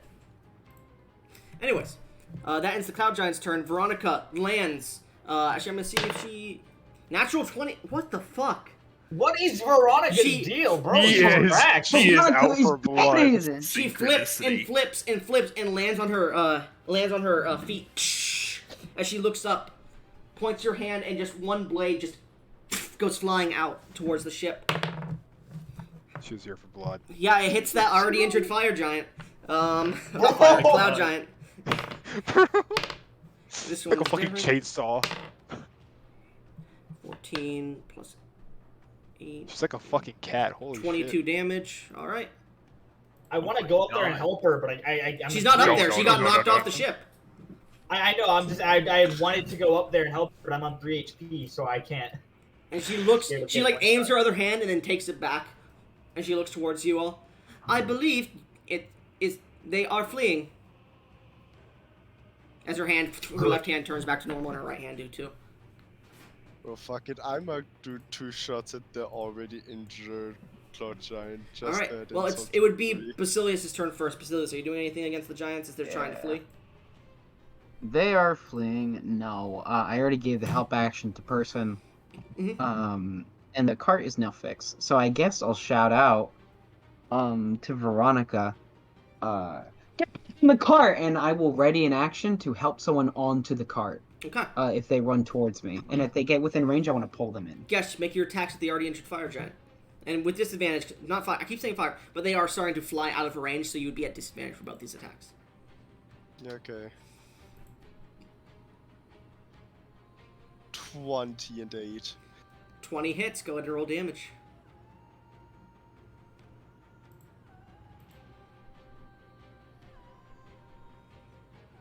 10. Okay, so I messed up their health pool. They should have 100 less than they do here. So let me just go ahead and calculate this. Okay. They so, should have 100 less, and they're still dropping like. Yeah. No, they should. Yeah. So as you see, it's like getting up, and it's like nearly dead. You send 2. It dodges out of the way of the first one, but it seems to like nearly trip, and it hits him in the side of the neck, a jugular, as blood sprays out. He is looking almost dead. Oh, come on, somebody finish it off, please. End of your turn. Anybody else want to go? Let's see. It would be Skelly. I'm not gonna attack, but I am gonna look up at them and yell, "Cowards! Real pirates never run!" Make me God damn a it. persuasion check. Please fail. That's my persuasion. Why does I'm nobody begging you to roll in that one. 16. Oh, You bitch. watch as you guys are starting to, like, you're getting back to the ship slime. You're like, ah, finally. Why is the ship turning around towards us? As the Shit. main cannon on the front Idiot. points towards you, and you all feel this magical energy. This laser of just fucking air, pressurized air, starts to strike against you all. I need everyone to make a dexterity saving throw. Is this I a was, spell? I was, assuming they This couldn't is- hear this- us, and they were like, This is technically So a far away. spell, yes. Can I counter spell? How far is the range of counterspell? 60 feet. Okay, I'll allow it. Try it. Okay, so- Roll. how far away are they? Roll spell We're attack. gonna try. I'll just allow it. They're pretty far away, but I'll allow it because it's funny. Hold on. What's Come on, my? man. Let me see my arcane thing. That's it as 'cause I high might- as possible, dude. arcane It's a power. spell attack. It's a spell Uh, attack. Yep. Nope. Okay, mine is deadly spell, which would not make sense to use on counter spell. 11. No. You go to cast it, and Terrible. the energy of the wind just blows your magical energy back in your face and poof, knocks you. Everyone make dexterity saves, please. It would have been funny. Except for me, right? No, you're there. 14. I am. I thought I was. half I a said mile you got away. back there already, because they were starting to fly away, Oh. and then they started turning back because of the provocation. God damn it. Wait, how big is the dispel? What do you mean? Like when you said he cast He didn't cast anti-dispel, he cast dispel magic. It is a single Dispel magic, point. yeah. He targets a point. Counterspell. Yeah, he targets No, a it spell. does counterspell. Oh. Okay. Fuck. Does anybody else you have counterspell? Doesn't matter. No. So, what'd you roll, Basilius? 23. You're fine. Gesh, 14. 14, you fail. Skelly, 7. you critically I didn't think they could hear me from so far away. V, Oh, fuck. I gotta have something. Cause I rolled a 7. But I have at least had like a turn before this, technically. That's how I got up. no, you had multiple turns to get here because we weren't going to be in combat, and then Skelly fucking provoked them. Okay, so how many They were turns? I like- need to they were know. like This is going to 100 potentially feet away. determine if I die or not. You had like 2 minutes. Okay, so 2 minutes, 5 by 6, 20, If it's not me, it's gonna be someone else. 5 by 6, 20. Okay, so that's 40 HP. It'd be 8 turns. Well, not 8 Oh. turns. Sorry, not 8 turns. 20 turns. Yeah. 40 HP. How do you get Alright. 40 HP back? Regeneration, another Oh, yeah, racial you're right, ability you're right, you you're gave them. I'm just asking because I don't recall is a thing. Anyways, so I don't recall every fucking thing I've created, by the way, for classes and races. So everyone suffers. Gesh takes half because he succeeded, I believe, right? Oh, Basilius. I Basilius, took half. Basilius, you take 4 points of magical bludgeoning damage. Everyone else takes 9. Damn, Mine. magical. I'm guessing Skelly and I take 18, though. Why? We crit failed? Oh yeah, you take 18. Thank you. Okay, I'm knocked unconscious. Okay. Is funny. I need you to roll me a Constitution saving throw, Skelly. Oh god. Alright. Skelly, is your race vulnerable to bludgeoning damage? Let me check. I don't think so. That would be bad. No, I'm Okay, not. good. Go ahead and make that con save. Oh, that's not what I meant to click. 4. Okay. Not on So- that one, which is The ship blasts you all and then begins to disappear into the skyline. As we go ahead and switch to new music. Man, I really wanted that one giant to die. Just cause. Just so they don't. This just character so is they at 3 health. Oh my god. He was at 3 health. Are you kidding me? No, I'm not. If I would have hit the second attack, I could have killed him. Well, you hit the second easily. attack. You just didn't hit the first attack. Yeah. No, I hit the first, but not the second. No, it was the first. It was the second one. Yeah. If I Anyways. would have hit both, Oh I could my have killed God. him. So, as you all make your way back up to the cart, and you're all brought back to health except for you, prostate boy. I'm sorry. you Which said we're was- brought back to health. Yes, to 1 HP. Okay. You eventually begin to make your way through as you talk about what the fuck just happened. Eventually, an hour or so passes. If you'd like to take your short rests, you can. And as it does, Naughty goes, if you look out to our north, can someone, Skelly, can you fucking stop clickety clack clack clack clack while I'm trying to fucking talk? Sorry. Good. Fucking hell. It's a loud keyboard. Mm-hmm. If you look out to our north, because you're traveling a bit west at this point, you can start to see the beautiful city of Draconia. And she points, and what you can see is this large lake that seems to dive down a bit, this crater almost. And even in this risen continent, is a beautiful city that floats just above the lake. You can see multiple layers to this city. You can see chains that connect different smaller floating isles or little pieces of land that have different manors or different parts of the city, stores and whatnot. You can see flying in the sky, Da Vinci styled like flying machines. You can see small bubbles that people are standing in going through the city just from this distance. You can see sparkles of waterfalls and different large cliff sides, trees, beautiful marble structures and stone from this distance. You can see a hanging garden that exists on a large cliff with waterfalls pouring from it. You can see bronze skyscrapers and floating airships that are landing on these skyscrapers or docking near them. You can see a handful of people from this distance, because you can't really make out much distance. You're about 30 minutes travel from this town at this point. As they seem to go about their days. You can see flying wyverns and different creatures that people are riding on, or that have large bags of leather on their back or are carrying different missives, it would seem. As you begin to approach the city, as you're in its outskirts, if there's any roleplay you would like to do, feel free. You're not at the city, you're seeing this from a distance. So Veers would probably at this point be in the same cabin as everybody else now that he's not able to be in the same cabin as Long. I didn't mean for him to die. I thought he would be able to dodge out of the way, but in hindsight I should have thought that through a bit more. I am sorry I killed him. I do not know if any of you had attachments to him.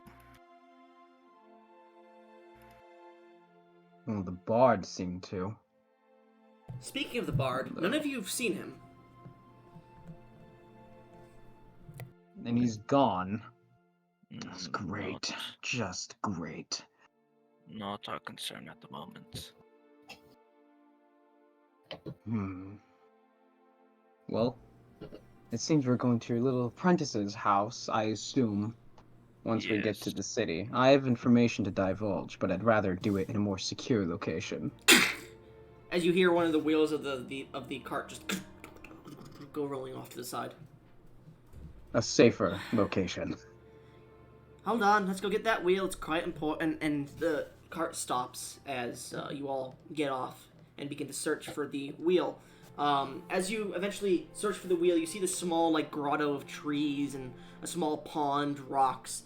And as you begin to grab the wheel from the outskirts of it, you see a bit of the brush move. And walking out from it, covered in moss and vines and berries, as it seems to be in the middle of a nap, you see a brown bear come walking out and shaking off the moss a bit as it looks up to you. Well now, how interesting. Hello there. As it looks at you all curiously with a hint of intelligence in its eyes, it shakes once again. As it does, you see its fur starts to turn into this greenish kind of energy as it suddenly stands on both feet, as you see a humanoid standing before you. If you'd like to describe your character, Prostate Boy. I'm back. I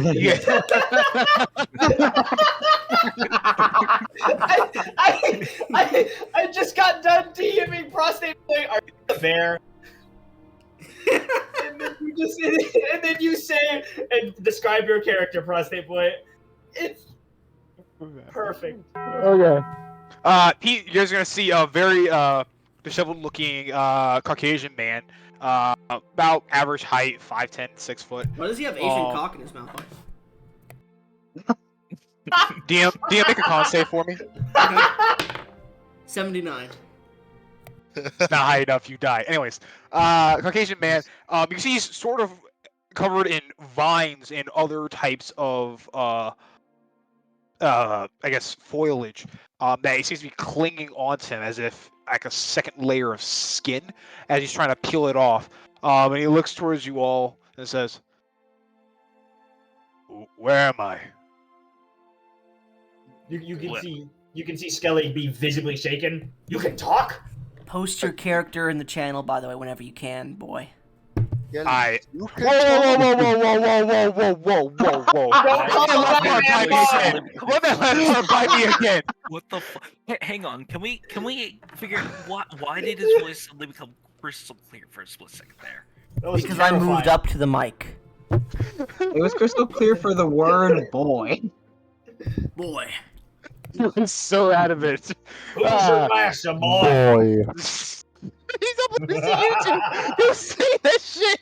Oh shit! Wait. It was Alright, here's was the- meant to be prostate boy, but I think I skipped over prostate. Yeah, my Yeah, yeah, ethnicity. My ethnicity kind of kicked in. But anyways, alright, guys, I'm black. Just in case you guys didn't know. But anyways, so what was the question? We one more know if time? you want to leave now, just go ahead. Dude, I'm taking like 3/5 of me. I said place What? your character in the channel whenever, and I think they said you can talk. I believe so. And sorry. Yeah, I can. But where am I? He starts looking around. You Draconia. A better question is, what are you? I'm human. He's a druid, you dumbass. I'm not a druid. Oh, They don't know that. Hey, my character's not very smart. He's just assuming from what he knows. Yeah, your I- character knows there's quite a few druids that live in the western forest. There's quite a few that live around here as well. So yeah, there's a lot of natural magic as well as sorcery used in these books. Can I make an Arcana check? Yes. We all woke up with foggy memories after we got out of those vats. I want to see if this guy's the same. Sure, it would be more of a perception check or an arcana. Okay. If you're using detect magic, it would be an arcana check. But this is more. Of a I have perception a spell slot for detect man, but I didn't say I was. So let's Yeah. just do perception. Out of character, I what think do I you- know what he might. Are you wearing any I am armor, good. by the way, prostate boy? 9. Okay, so you're just like in Alright. like you're naked. Yeah, pretty much. I have like some pieces of clothes on me, but most of the armor is no longer on Yeah. me. If I most have of any. most of his body is like most of his clothing is ripped up, but there's like moss covering parts of his body a bit, and then there's like a fig Yeah. leaf down there. I got a 13. 13. Yeah. You're not sure because you can't even see it on your own body unless you get like really close, and then like sometimes it doesn't like seem to shine in the right lights. So it's really hard to tell. Besides the slime, you can fucking see it basically clearly. But this individual does not seem to have it at the moment. Maybe they do. Maybe they don't. All right.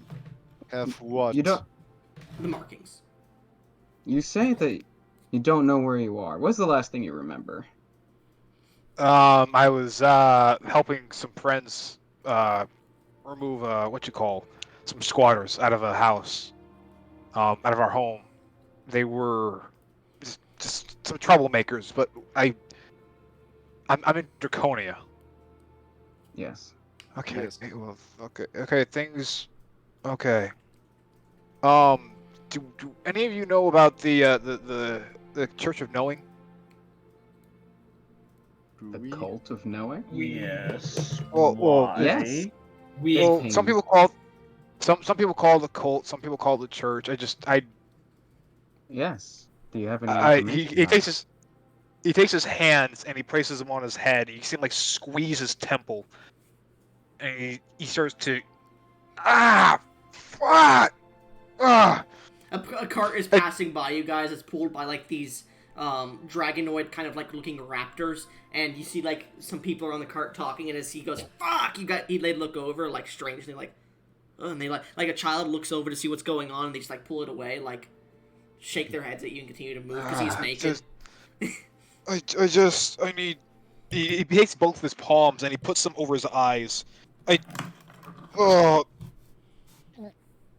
need to.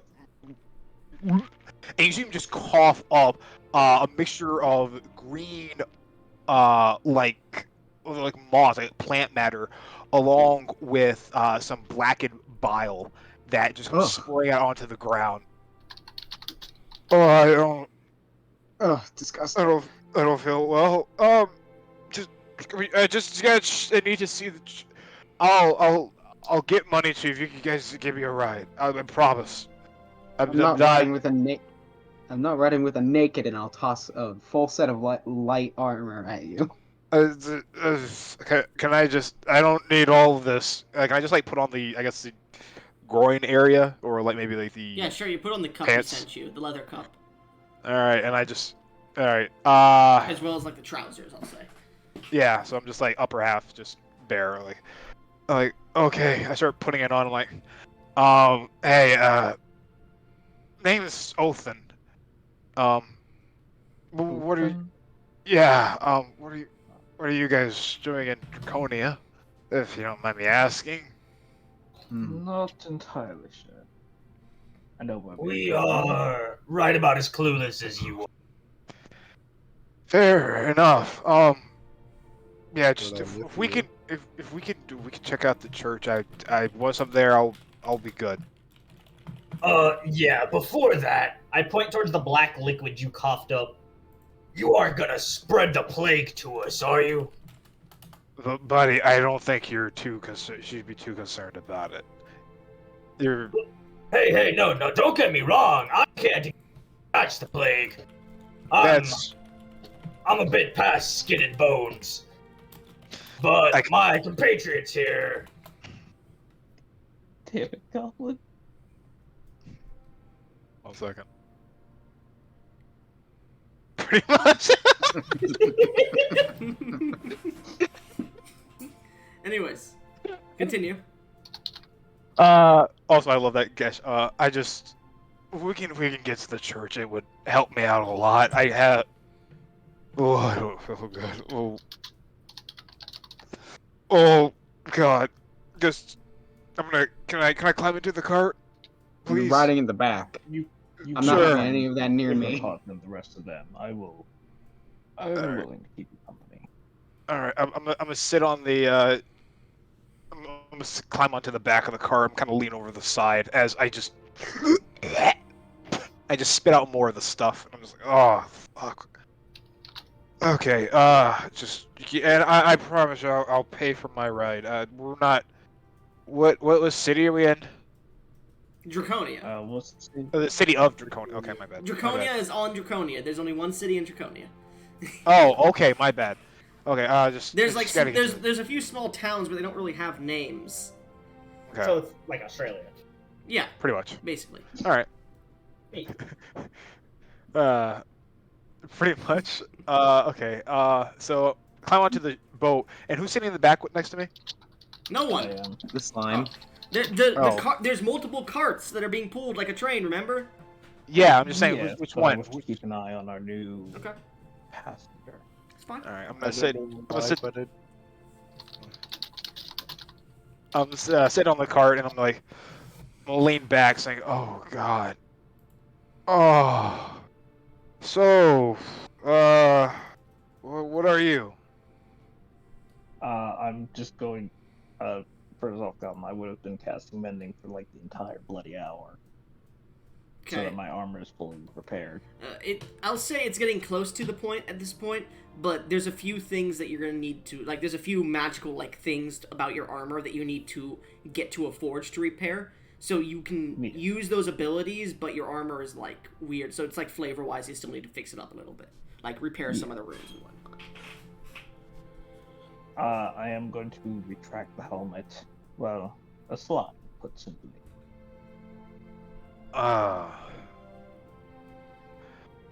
Well, yeah, I'm Othin. I'll reach out my hand. I am going to shake it, making sure not to burn him, though. Appreciate the warm sensation. So, Hard to turn it off. fair enough, fair enough. If I could turn off this nausea, I would very much choose to do so. I just can't seem to get rid of it. But so your group here, anything in particular y'all are in the city for, or? Mm, we are attempting to investigate some markings that we all seem to share. Unfortunately, one of our Okay. members did in fact die just recently. Well, my condolences. I wish it had not happened, and I wish it wasn't my fault. Oh, well, I mean, hey, in the long, at the end of the line, we're gonna make a lot of mistakes, and we're gonna look back on them, but people will remember us for the good we did. I'm gonna put my hand on his shoulder and say, "Don't worry about it. I've lost some friends myself, but you just gotta keep moving forward." At this point, you guys begin to pass by a few farms where you could see like some draconic drakes are like in the field pulling plows, and some like dragonborn and like gnomish individuals, a few humans, not too many, are currently talking or working the plows. As you see like this female human comes by in like this bonnet or whatever it's called, and these like commoner's clothes with like a what is it called, a corset of leather, and she carries like a basket of clothing, and she starts to talk to a farm boy who's just leaning on a fence. You can see some of the plants here are wheat, some of them are like strange purple fruits in the shape of dragons. You can see like windmills and whatnot. There's a few farmsteads out here, and you can see like as you're following this small road, it's not paved or anything because like most people fly around here, but you can see like a small rickety wooden fence, and then there's just the divot of the hole where the lake is, and you can see like a few rivers and bridges that go over the rivers where it pours out from the lake. Looking around, you're in like this caldea of cliffs, like this caldea of cliff sides and mountains almost, that seem to be here, like almost like a mountain was destroyed before the city was built or something, you're not sure, but it's like a valley, and as you're passing through, you can see like small people talking, everyday life. You can see wyverns landing as guards in like half plates with like these beautiful shining white capes, and some are wearing togas as well, as they seem to be riding their wyverns, talking to some of the populace. You hear about those attacks in the Winston farmstead. I did hear about that, actually, Jonathan. Kind of got my little girl here afraid. You guys gonna do something about that? We got some of the adventurers looking into it. Don't worry about it. As they continue to talk and you pass by, a few other conversations come by. Nothing really that procs your ears, except for like what seems to be these people wearing like these beautiful blackened robes with these like bismuth linings to it and this silverish gossamer look to it as they walk around, and they go to a farmstead, and the farmer goes, "Look, I don't mind you being here in Draconia, but I'm not gonna buy into all that. You can be redeemed by us here now. I believe in Dova, okay? I'm one of the few who do. I don't need your cult of knowing or whatever sorry, not a cult. Your church of knowing or whatever you fucking call it, okay?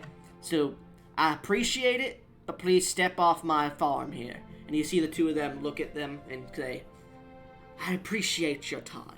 And they continue to walk towards the next farmstead. As they do that, you guys I'm are gonna passing kinda, by them on a cart, so like you're moving past and they're walking past you. all right, I'm gonna kind of nudge over the slime and say, "Oh, I think I found where I'm needing to be going. Hey, fellas, question: Where is the church at?" You really don't know where the church is at? My memory's foggy. Well, and he's like starting to like walk next to the cart as the other ones like come, like he looks over the other one and just like shoos him away. Well, if you're looking to join the Church of Knowing, you can find us in the, give me 1 second as I look at my notes here that I actually created for the city. It is called, yes? If I may say one thing. Yeah? As we approach the town, I would have put my helmet back Well, you on. guys are still on the outskirts. You're not getting there just yet. But yeah, I'll assume you put your helmet on, yeah. Let's see, which one would it be from? Shit.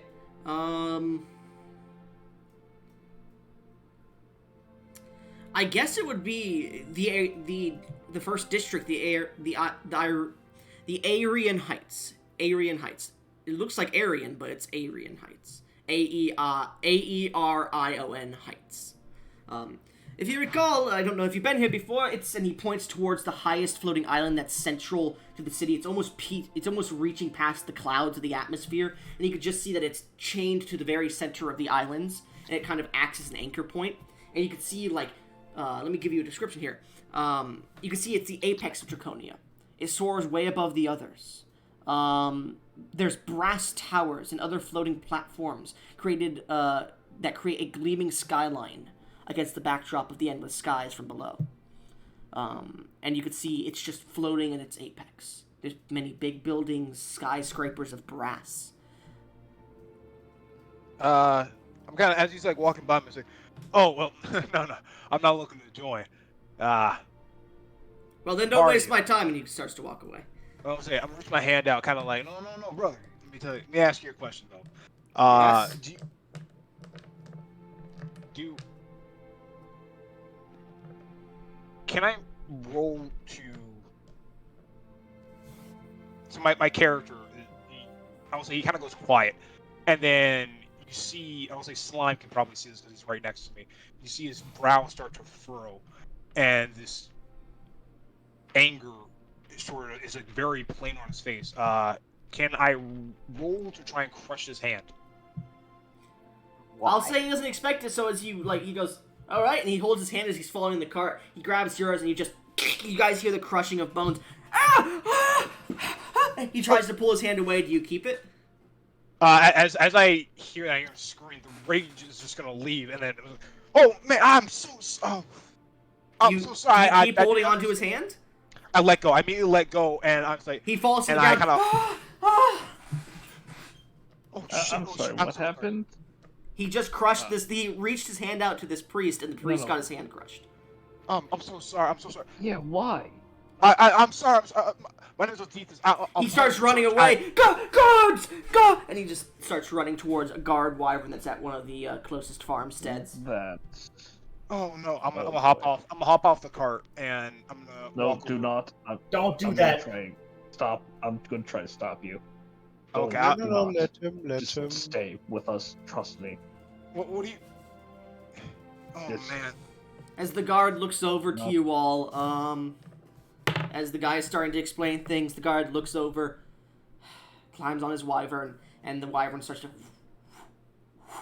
fly over as it, like, starts to just coast next to the cart. Did you just assault that man?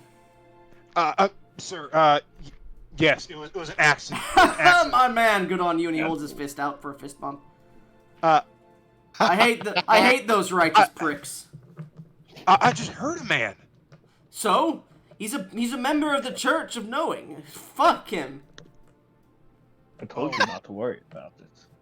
I will say, try not to assault people in the future, because it will end badly for you. But we're in the countryside. No one saw anything. I'm gonna hold my fist. I'm gonna fist bump him, and I'm gonna look over at the man, and I'm the one who ran over to the guard. And He like stares at way. you with a pompous face, like a smirk, and he sees you fist bump. He's like, and he starts to run the other way. And I'm going to climb on the cart and. The cart's say, moving, so you've been on the cart. He stopped you from okay, getting yeah. off the cart. As I, Okay, Jesus my fucking bad. Christ. Okay, so, all right, I'm sitting in the cart and I kind of sit back and I'm kind of surprised and I'm like, the wyvern flies away. do people not care about them? Oh, heavens no. They bother everybody. I'll say Gesh. Luckily- I'll say Gesh.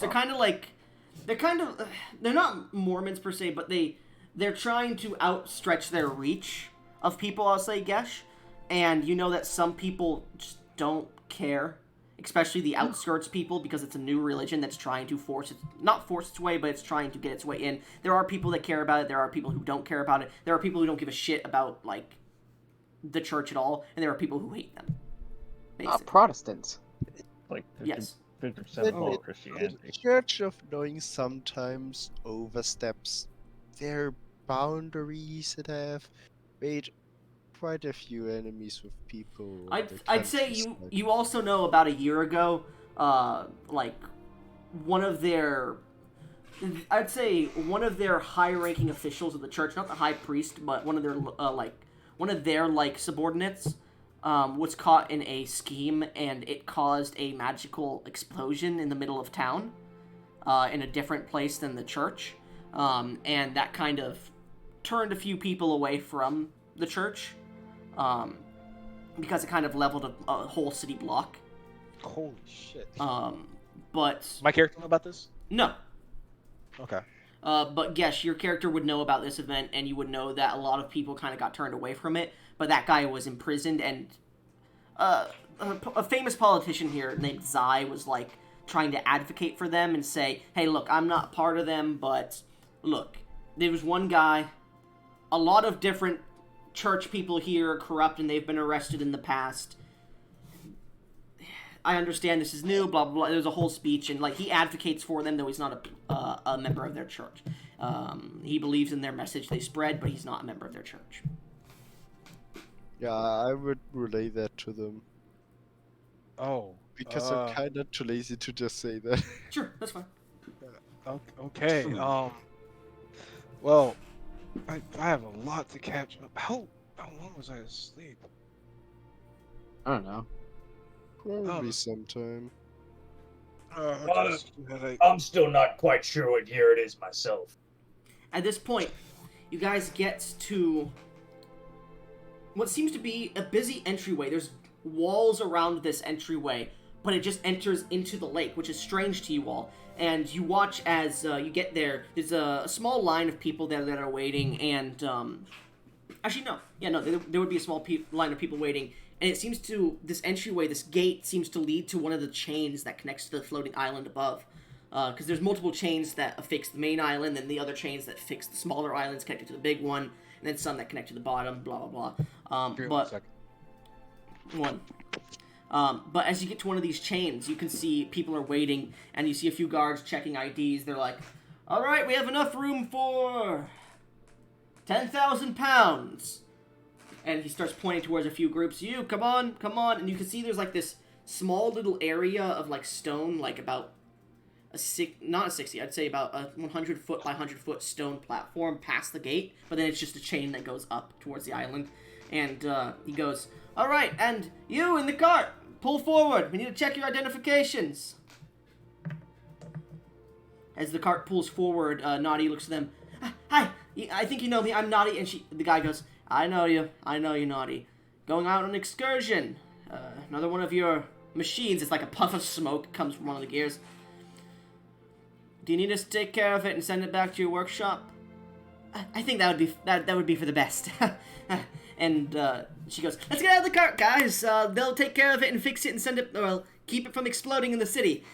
And you guys begin to step out of the cart as you file in one by one. She goes, "These people are with me," and he goes, "You still have to check identification, unfortunately. You!" And he looks towards you, Moros.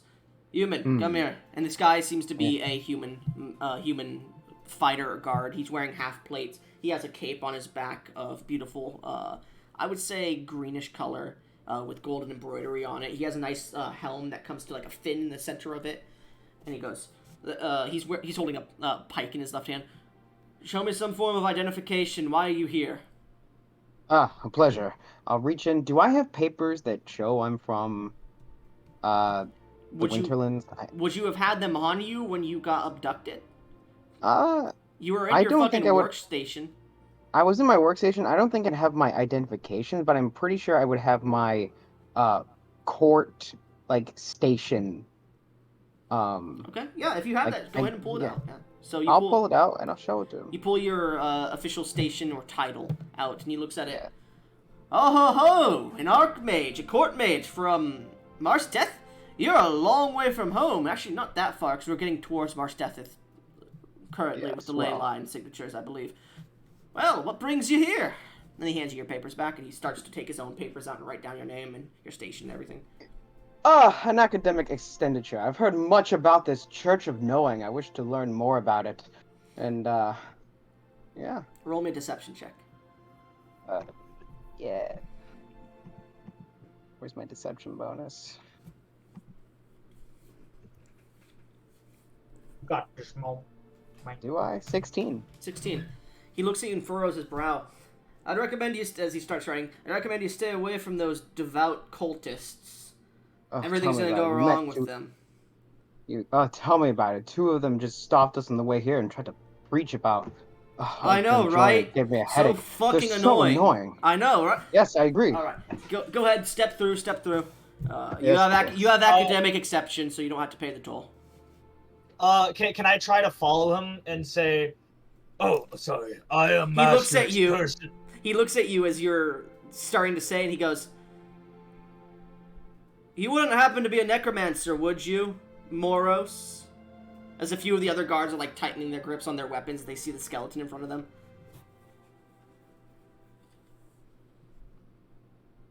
Basilius? Do I admit this? I dabble in the arts, but it's purely to counter that monster Horacles. make me a persuasion. Well, choose persuasion or deception because you don't dabble. You are a necromancer. Yeah, I'll choose persuasion. And I'll say you, Skelly, go ahead and make me a deception check as you say you're his minion. Can I get advantage because they hate them so much? 17. No, I'm just gonna well, say yeah. roll, Basilius. 17. Okay. All right, They believe you're his minion, but that makes his DC a bit harder. 15. That was the DC. He looks at you. All right, no necromancy in the city except for this one. You will have to pay You will have to pay a 5 silver toll for the skeleton, though. All right, of course. And we will be watching you in the city. We'll have alerts out, even if you are here on an academic expedition, and you are a court mage, a man of station. We can't just have you walking around using necromancy all willy-nilly, you know. Yes, that's fine, of course. I expect that you will uphold the law to its fullest extent. I apologize. I don't have any small donations. I'll hand him a gold coin. Thanks for the tip, and he puts it in his bag. All right, you two go through. You, naked man.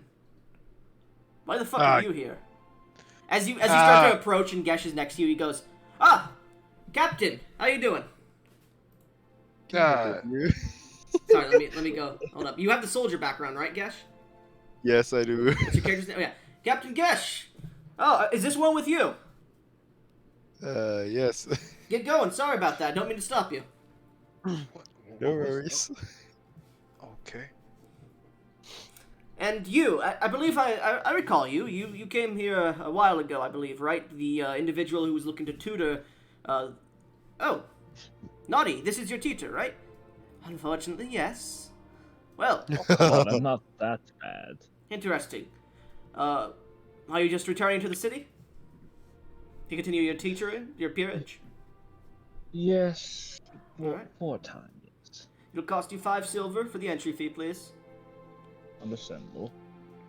I'm going to go ahead and actually hand him 5 silver. As you start to pull out 5 silver, you see one of the guards approaches and whispers in his ear.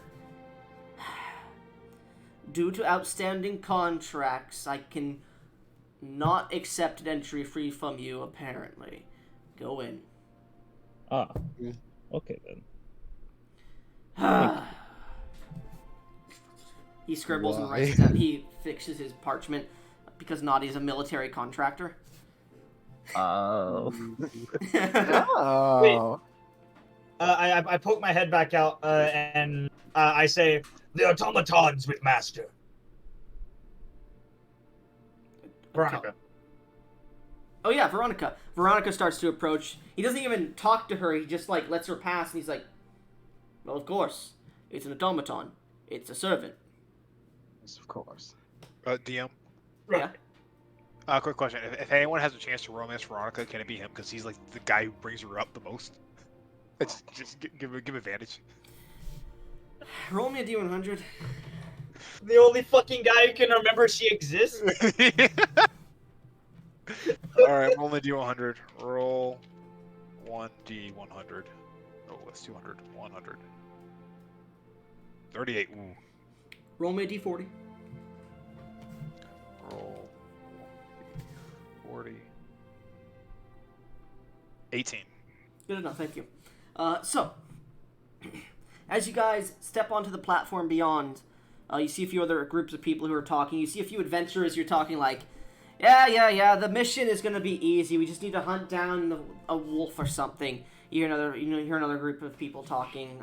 It seems to be individuals who are talking like, "Did you hear about the church? I heard they were closing down offerings tomorrow night for the strange solstice that's supposed to happen." I know, right? Strange. And you hear another one of that group goes, "I heard politician Zai was going to appear for the ceremony, but he hasn't been seen in public quite recently, has he? No, I haven't seen him either. What is he doing in the first district?" And the stone platform you guys are on just suddenly lights up with arcane runes and starts to move up the chain. Zai's the Archbishop? No. Zai is the first district of Draconia. If you read the fucking notes on Draconia, he's the first district councilman of Draconia. And Gesh, I will say your character knows a bit about Zai too. Zai is a foreigner from Draconia who came to Draconia about 10 years ago. About 3 years ago, he was the first foreigner to ever win a seat on the Council of 12, the oligarchy of Draconia. And he has made a fine councilman. He has made many people in the city happy. People love him. A few of the people from the other districts don't like him, but he is a very well-accomplished mage. He's a human man who has basically gotten Draconia to a great state. Basically, is everything what politicians wish they were. Should be. Yes. Same thing. You know that the first district, by the way, is the Aryan Heights, which I was saying earlier. So he is the councilman of that district. Okay. Anyways, as the stone slab continues to move, is there anything you guys would like to roleplay? You're a captain? Yes. What? Why As did in, we not like- hear about that before? Guess you didn't ask. That That's is fair. fair. That's fair enough. The logical thing. But what question? How do you guys feel? Did you guys honestly feel that way about the church? Hmm? What The do you church mean? the church of knowing I- that. I couldn't Yeah. give less of a rat's ass about a church. Well, most people don't like them because, again, they've overstepped the boundaries in the past. Well, I mean, don't. I do Go ahead. have plans. Yeah, I do have plans to investigate some of what they do. It is odd, to say the least. What What is do you your think of the relationship? church? What is your relationship I'm a with the music. church, man bear? Nine bit Othethus. big. Othen. character. Oh, it's Deethus.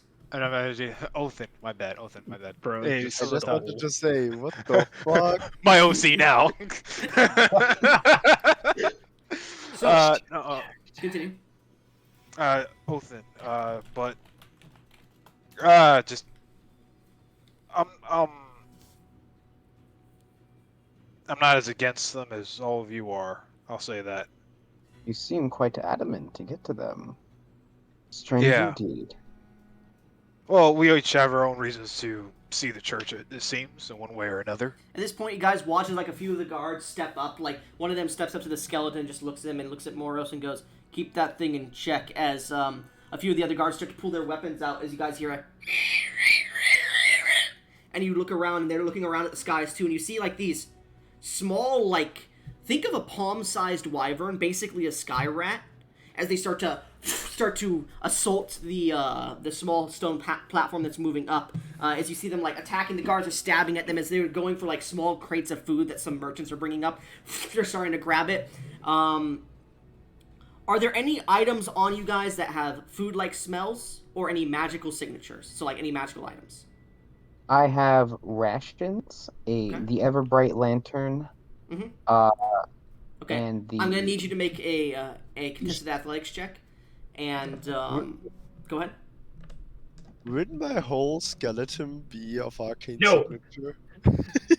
Technically, That's but alright. I'll say I'm very magical. I'll say, Gesh, you're pulling out your sword and striking at these creatures, which you guys watch. He just like reaches over to his arm and just pulls one of his arm bones from beneath the skin and just starts to stab at these creatures.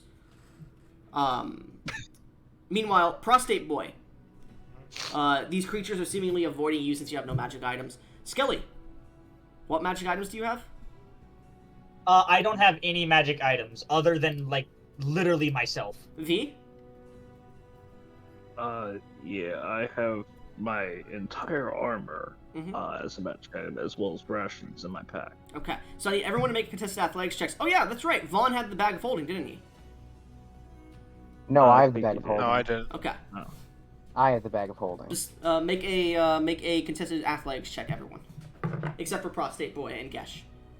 And I'll say, Can I give? Yeah, you Can I guys give can- the wizard a hand, like Yeah. an assistant? yeah, you help him by like starting to pry these things off of him, so you have advantage, Basilius. Gesh, do you want to give anyone else advantage with your sword as you're swinging? Fuck you, avian yeah. swine! Who do you want to give it to? Please give it to me. If they pick me apart, I'll be so mad. I gotta give it to Skelly. Okay. Like because Skelly he boys. also has the shit but a magical problem. Okay. Basilius, what'd you roll with advantage? 11. 11. You guys watch as, let's see here, I'm going to roll for each one. Okay? You watch as the lantern is grabbed, but he manages to pull it back, and you just watch as the new human to your group just punches the small wyvern in the face, and it goes, "Ah!" and falls off the cliff, the side of the platform, as, unfortunately, this creature reaches down and unhooks the bag of holding from you and flies away. Can I use a mage hand to grab it back? Yeah, make another contested. This one would be an Arcana check. Plus 8. Okay. 26. Rolled a 19, so you're lucky. Bro! As it starts to run, the mage hand barely grabs it. You can feel the mage hand nearly like cracking and shattering, but you're currently struggling against it. We'll get back to that. And- Skelly, what'd you roll with advantage? I rolled an 18. And what magic item did you have on you? My entire bones, like, Alright. So, I am- a group of them just come down, and a few of them are starting to steal a few of your bones as Gesh just takes his and stabs a few of them and knocks them off as you grab them and put them back on, and you reach down and all of your rations are gone. Skelly. oh, I have no rations. I'm a skeleton. Okay. Two people that are pretty boned. Yeah. Can I cast Mage Hand? And because I am Magicborn, I know the Mage Hand cantrip. Mhm. Can I cast Mage Hand and try to help him take his bag of holding back, We'll get back to or that. some of my bones? We'll get back to Okay. that. V, what did you roll? Rolled an 18. Ooh, okay, so 19 you said, or 18? 18. Okay. What magic items do you have on you? Like, besides your armor. Anything that you've, like, artificed, I'm not going to count. No, it's literally just my artificer stuff. Okay, so as you like start to bash them off of you and like start to burst flames onto them, you reach back to like feel one land on your backside and you like go to swat it and it's gone. Get rid of all your rations, please. Son of a bitch. Yeah. As this swarm of them starts to take off, the one that still grab your bag of holding, two more come down to it to aid it. I would like Skelly, you're helping him, so you can either give him advantage on this, or you can roll I'll just give him advantage. or you can roll your own Arcana what? check. Oh, okay, I'm fine with that too. Both of you roll Arcana checks. Could I Then. try? Could I shoot? Again? How? Yeah. Could I try to shoot it down? Well, hold on. At this point, they're at a contest, and you're like focusing on this as you look over. Okay. So it's going to be this first, the check first. So both of you roll Arcana 21. check. 21, okay. Skelly, 16. 16, okay. 16. Okay. And then with advantage, that is. Okay. At this point, it's still pulling, and at this point, I would like another roll from you, Basilius. Please, please, please, please. 22. Unfortunately, your hand is unable to continue. Its fingers shatter as it starts to fly away. And Skelly, your hand shatters as well, your mage hand. V, at this point, you pull out your crossbow to shoot at it. Nope.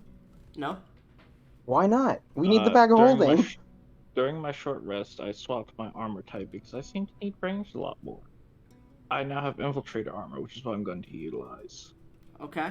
What's that fucking do? I don't know Artificer, man. I have a normal range of 90 feet and a long range of 300 feet. Deals 1d6 lightning damage when I hit. And once on each of my turns when I hit, I can deal an extra 1d6 lightning damage. So you just, like, put your hand up and it's just Iron Man, basically? Yep. Alright. I'm just gonna roll to see if it evades it. It does not. So, Oh, no, I have to roll to hit. it doesn't matter. It's Okay. carrying a bag. It's not going to be able to dodge out of the way that easily. Alright. So you fire this off and you just see it atomize as the bag. And I'm going to roll a D100. Actually, Skelly, in chat, roll me a D100. See if it's still on the platform. Ah, shit. Alright. Please. It has to be a 51 or higher. Okay. A 22. Wait. That's No, not- 8. I rolled an that's 8. You guys see it hit the platform and fall off. As it Can I starts. use mage hand to try and catch it? Your mage hand's broken. You'd have to recast the spell. Can I recast it? Sure. Make me a... This would be a dexterity check to see if you're fast enough to cast it and then Okay. set it down. That's a plus only 2. Does anyone give me advantage? Again. Yeah. And I guess I could try to cast Mage Hand again and try to Yeah, go for sure. it. Go ahead. You both create opposite hands as they reach down to grab the bag. Because the The bag... prostate you were giving Hold me? on, hold Sorry. on, really quickly. The bag is 50 pounds no matter what, right? Let me... Yeah, it can hold up to 500 pounds of weight, but it's 50 pounds. Oh, It's- damn. Then Mage Hand can't pick it up, can Yeah, it? I know. 2 mage hands is 20. I would give you guys... I would say this is going to be a higher check, DC, because I forgot about that. So the DC is going to be pretty high because it's falling faster, I'll say. In my inventory, it says the bag of holding is 15 pounds. 15? I thought it was 50. What the fuck? I have no it's idea on this 15. matter, so. Hold on, I might be wrong. It is Yeah, give me a 15. second. It's 15, okay. Uh, So, a single okay. mage hand wouldn't be able to hold it. Sorry, my bad. Mord, are you gonna help me? It is a mage hand. Yeah, Yeah, I know, what but is he give me gonna do? advantage. Give me No, advantage. Moros. I'm gonna will wrap help my you. hands. I'm gonna wrap my hands around his waist so that he doesn't accidentally fall off the Very platform. seductively. Okay, Skelly, Basilius, roll me Arcana checks. Well, dexterity checks it would be, sorry. Dexter, oh, okay. You don't get advantage. That's fine. I'm just trying to keep her from falling. So you both managed to grab it. Now I need both of you to make me Arcana checks to see if your mage hands break. Because it is Okay. 15 pounds and each one is grabbing onto it, so it's seeing if the weight is enough to break with the hands or not. How had a about 19. I add my mage hand? As you get over there and you see like the hands are starting to shatter and crack to these ethereal magic hands, you just look down and you just like grab it like you're grabbing someone's balls, just and you 3 lift it up with the platform. Wait, guys, use your mage hand. Grab his nuts and twist it. Oh my god. Oh, look at that! Another swarm. No. My bad. My bad. That's a random fucking thing, by the way. So. Did we get the bag of holding? You do eventually get it back as the swarm manages to fly away, having grabbed quite a few rations and a little bit of magical shit from people. Just got sworn by fucking rat wings. That's like the I thought- hardest we've ever rolled just to try to get your stupid bag of holding back. By the That way, stupid you bag of guys, holding has all the money! you guys barely succeeded with that Arcana check. It was a DC 20 for both of you added together, and you guys got 21 in total. Or was it 31? I couldn't. I don't No, remember. it was but 20. 21, yeah. Yeah, it was Holy shit, that's beautiful. stupid So- bag of holding.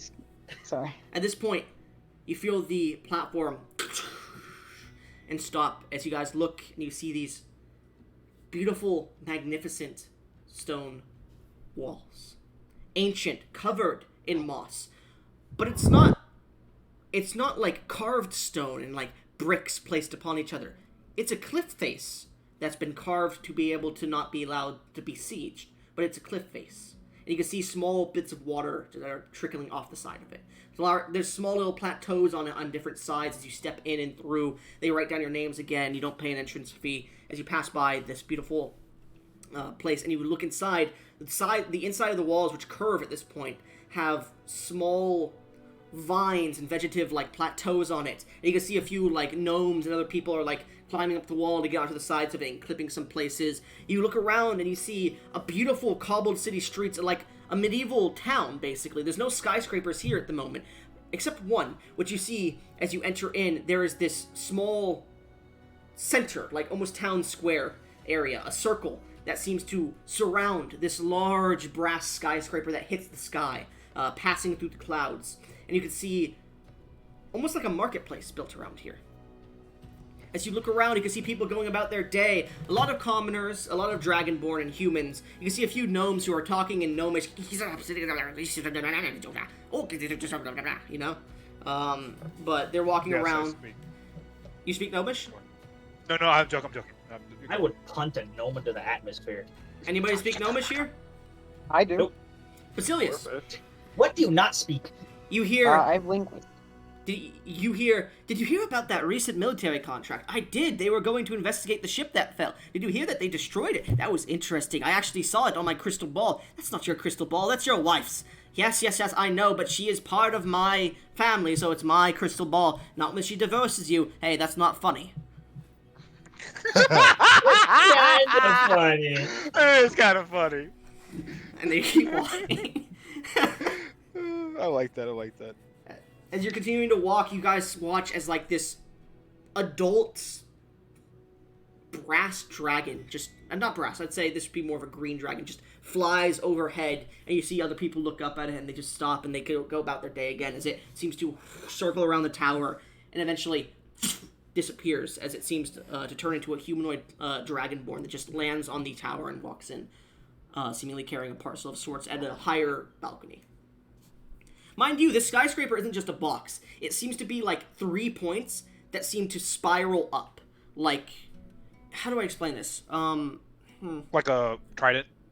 Not a trident. It's like there's 3 points to it, like they would be a triangle, but instead it's like serpentine spiraling upwards.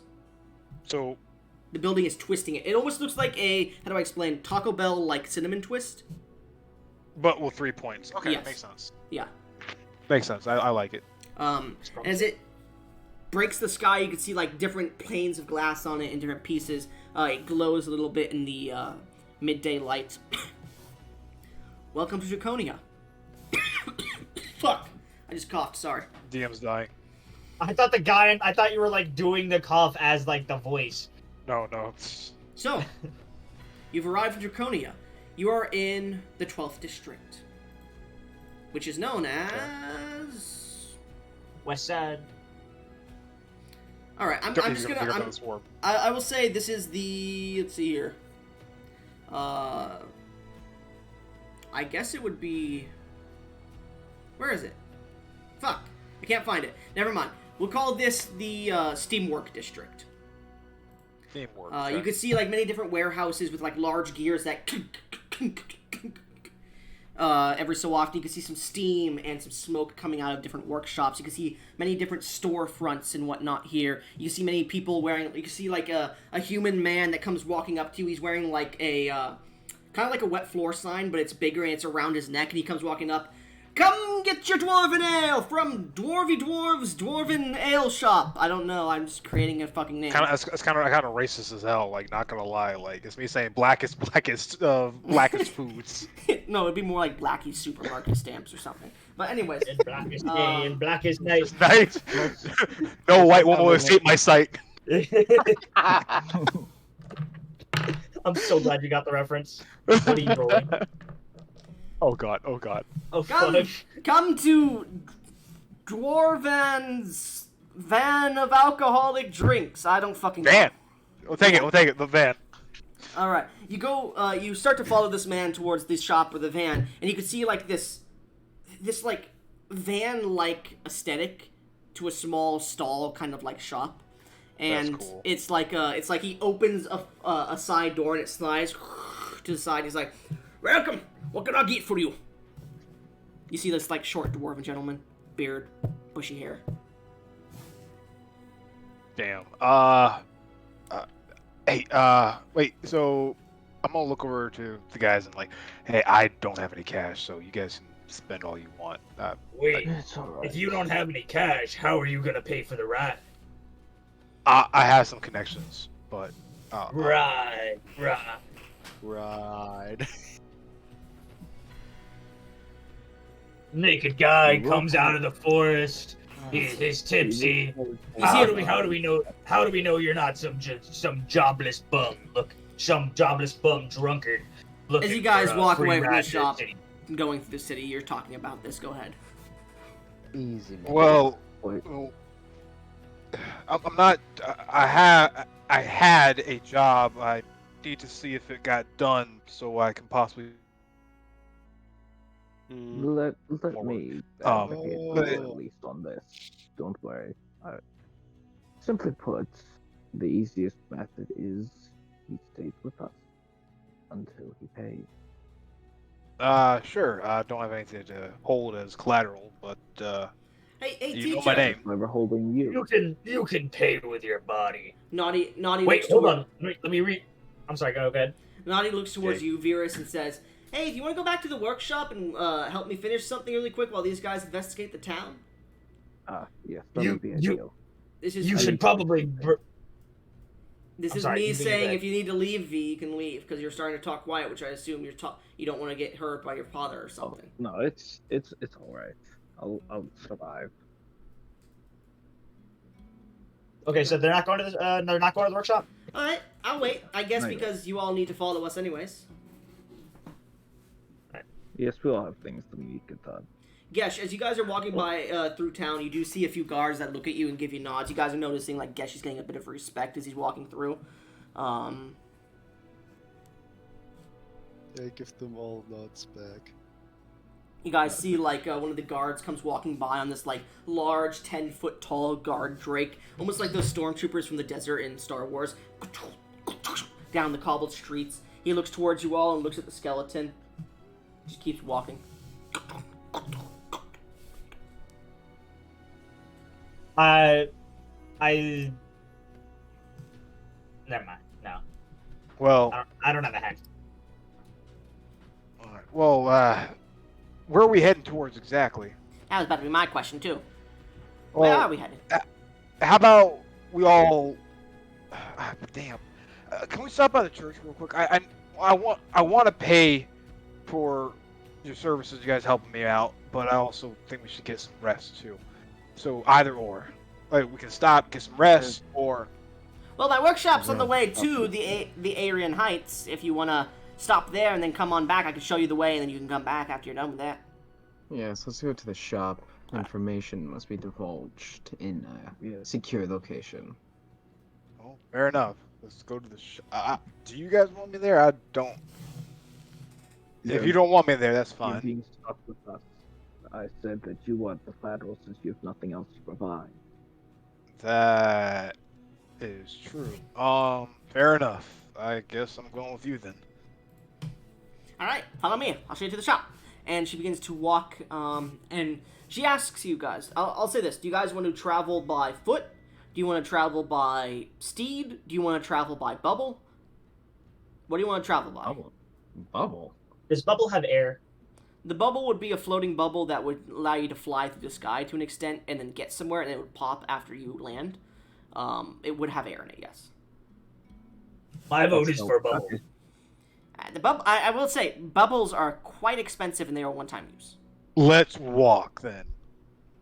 I'm just Yeah. a suggestion. How far is I- your workshop? It's about a 2-hour walk. Oh, I will pay for steed. perhaps Steed. All right. My vote still stands for Bubble. You see her look around Steed, and yeah.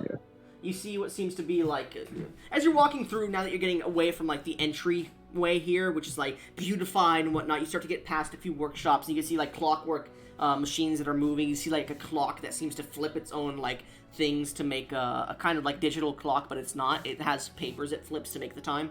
And you can see it's doing that on its own. And you guys, as you're walking through, the streets are getting a bit dirty with soot, and you can see walking by with like a large hand that seems to be a vacuum that's hoovering the streets is this 15-foot tall automaton that's just walking made of brass, and it seems to have like these clockwork elements to it that are turning. It has tubes and different like pieces of like crystal placed into it that shine whenever it moves or does something. A bit of steam escapes from its back. It starts to suck up some of the soot and keeps walking by you. Interesting. I nudge Veronica into the side and point at the Damn it. massive fucking. Oh, were you gonna do something?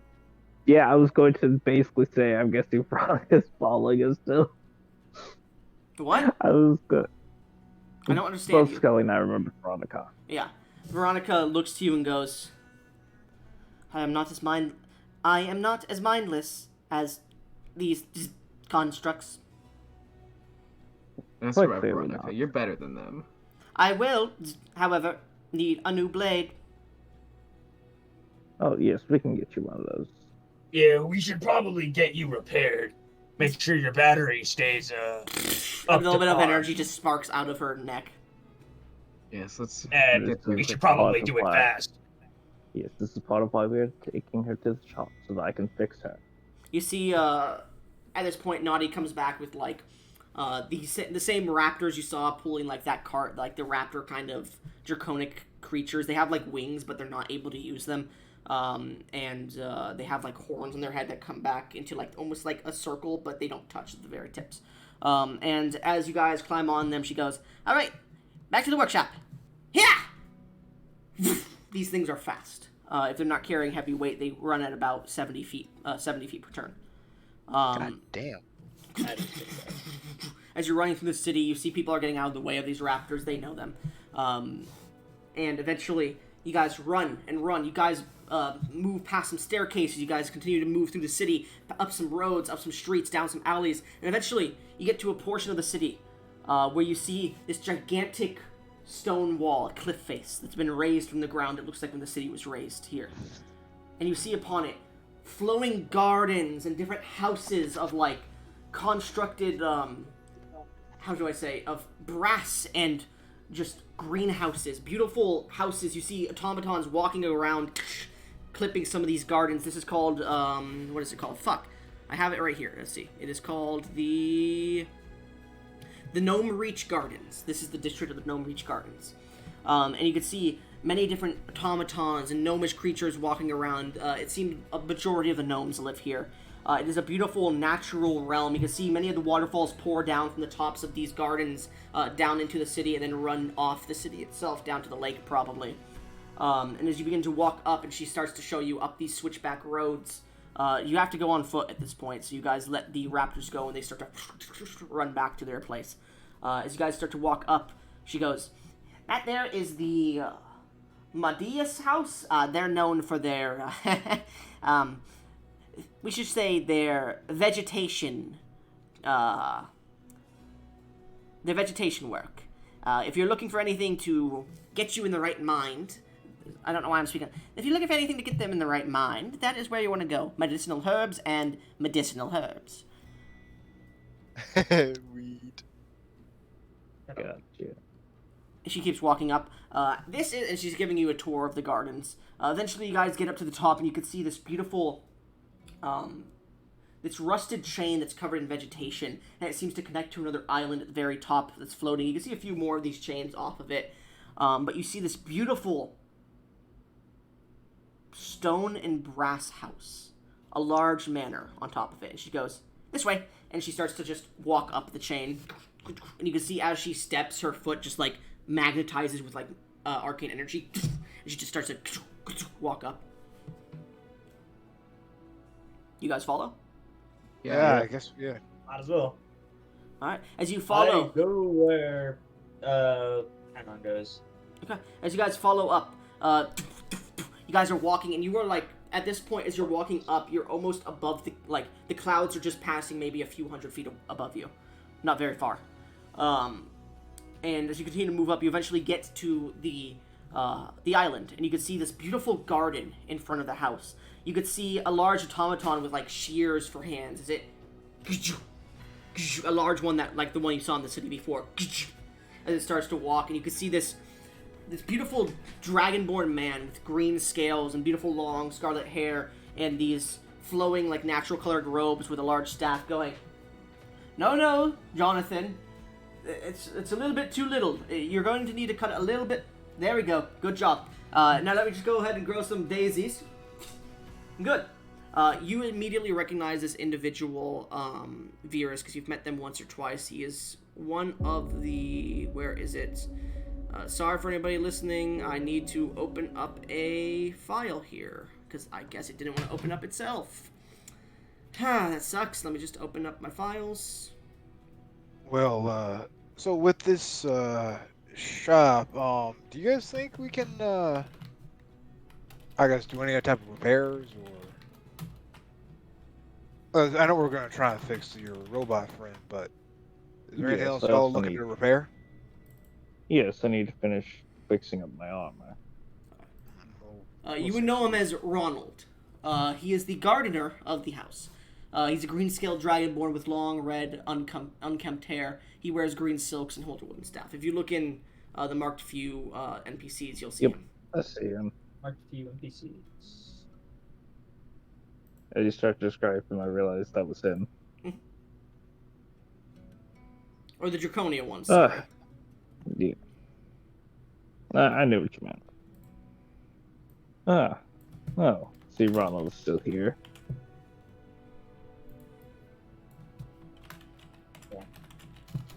Hello. Ah, hello there. Oh, it's you. Hello, Virus, and Yeah. the young master. Hello, miss. And she goes, hello, Ronald. How you doing? And he runs over and grabs her and lifts her up. I'm doing excellent. I was worried when you didn't return this morning. And it looks like you found some friends. And he drops her to the ground. Well, I have some work to do here in the gardens, but if you need me, if you should have need, go ahead and call upon me. She nods and he goes walking off. Well, it has been quite some time. It's good to see that he's doing well. Anyways, we should probably head inside and get started on the repairs we need to get done. As you guys approach the front of the house, which has this beautiful, like, manor-based, like, circle of dirt around with some grass patches, you see a few carriages here, which, Virus, that's weird for you, because usually there's not a lot of in and out between this house unless it's some of the military contractors, this is fancy stuff. And you can see a few individuals are here, and you immediately recognize, due to the pictures in the house, or the paintings, the technical masters of the house, Lady and Lord Micah, which are the parents of Nadia, as well as Mitty, who you met a few times. Mitty is her older brother, as well as the other individuals that are their brother and sisters of the house, half-brothers, half-sisters. The thing you know about them, if you guys look into the notes of Draconia, they're kind of bastards. They basically drink all their money away, and they're the reason the house kind of went to disparity. But they're still the masters of the house. As you begin to approach, they seem to be talking, and there seems to be an individual talking to them, a gnomish guy, a real sleazy-looking bastard of a gnome. Well, I'll give you 2,000 gold for him. Both? You hear the older gnomish. I'll say it's a human man and a gnomish woman. Both? Yes. All right, you have yourself a deal. Marion, What and you are see you the gnomish woman looks to her husband. I'll go fetch them now. And she walks inside. Oh, we're just selling some of our property to make some money. Why? No reason. Well then. Good. After all, you're not here to tell us about our personal business. You're here as a teacher. No, I am not.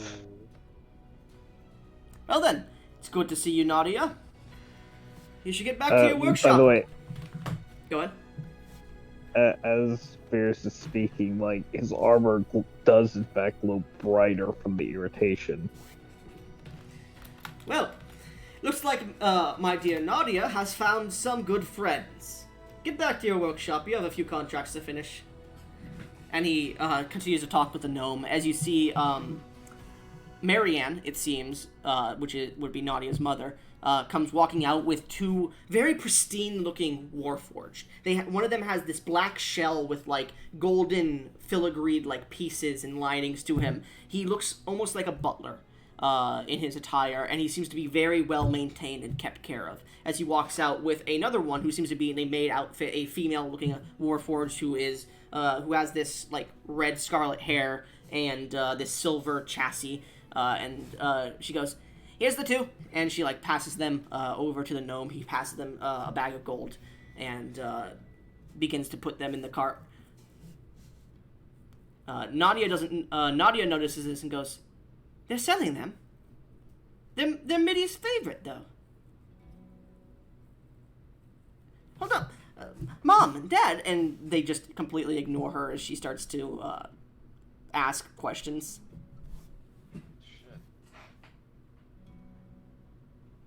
Eventually, she just stops and says goodbye to the both of them and walks inside. Obviously a bit irritated.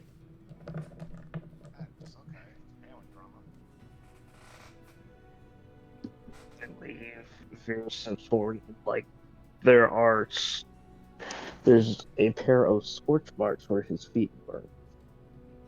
I am going to be pleased when they are no longer the heads. Train yourself, slime. You have not dealt Prostate boy, with I can't them. even fucking hear you. I can see you talking, but I can't hear you, man. You So have what? Are families normally like this around these parts? I don't know. I wouldn't know myself. Yes, minion, you wouldn't know. Yes, master. Oh shit! We're gonna play this out. Oh my So, goodness. as you What guys about- continue to walk through the house, it's a beautiful house. There's like, it's a noble house, but it's missing quite a few like things. Like, you see some paintings. There are spots on the wall where paintings are missing. There are missing busts. There are chandeliers that are broken and haven't been replaced. You don't see a lot of staff here. There are a few not a few warforged, a few automatons that walk through the halls that don't have any plating on them, and they're just like hanging wires that are like half incomplete. As you guys walk by, they seem to bow to Nadia, but then continue along as they're creaking. As she continues to move you through the halls, eventually you see that she like taps on she taps a few things on the walls as like her gauntlet starts to like vibrate, and you see like parts of the halls shift and turn, and you see a new hallway appears, and she continues to walk, and it seems to shift the way you guys are walking. It seems to be some sort of defense mechanism to the house or something like that. It would be confusing if you weren't following someone who knew how to activate it. Eventually you get to just a straight wall and dead end, and she goes, apologies, it seems they were in my workshop recently. And she taps one of the bricks on the walls as her glove glows, and suddenly the whole room shifts again, and you see suddenly a doorway appear. And she goes, this way, and she opens the door as you guys begin to descend some stairs, and there's about a 15-foot just drop off. And she goes, I always hate this part, and she just jumps and hits the ground below. I follow. That doesn't feel good. telling you to put a I ladder just at least. instantly jump after her. Alright, you jump after her and you take 11 points of bludgeoning damage. I guess I'm coming along. You land, you take 11. I'll say you take 11, Skelly. You would have been able to. Yeah, you could have spent Can I hit use dice. I was gonna say, can I use my reaction to reduce the damage at 25, so I don't take any? Sure. Slow fall. I'll say you guys take no damage then. Why not? I'll just say because I don't want you guys to take damage and like be dead here. I am on 1 HP, so you guys eventually get down. We had a short rest. Yeah, none How of you still on guys. 1 HP? Yeah, he didn't fucking roll his dice. I did. No, I did never in rolled the my chat. dice. I completely forgot. But you guys get There's down. a 46. Sorry. You guys get down, and you see this like wide room, and about 20 feet in front of you, there's like a garage door, basically. And she walks up and goes, "All right," and touches her hand onto it as her glove glows, and then suddenly it starts to raise upwards, and immediately heat hits you all. As you see a large workshop. There's tables with different brass elements, different metal elements. There's tools. There's a large, like a step that goes down into this workshop. You can see in the very center, there is this large, just hourglass-shaped forge with a blue kind of fire burning in the center of it. You could see half-finished constructs. You could see half-finished, like, gauntlets, different machines that are, like, around. You can see, like, a half-finished flying machine. And she seems to walk in and goes, "All right, well, we've made it to my shop. Now what did you want to talk about?" And that's where we're going to end the session.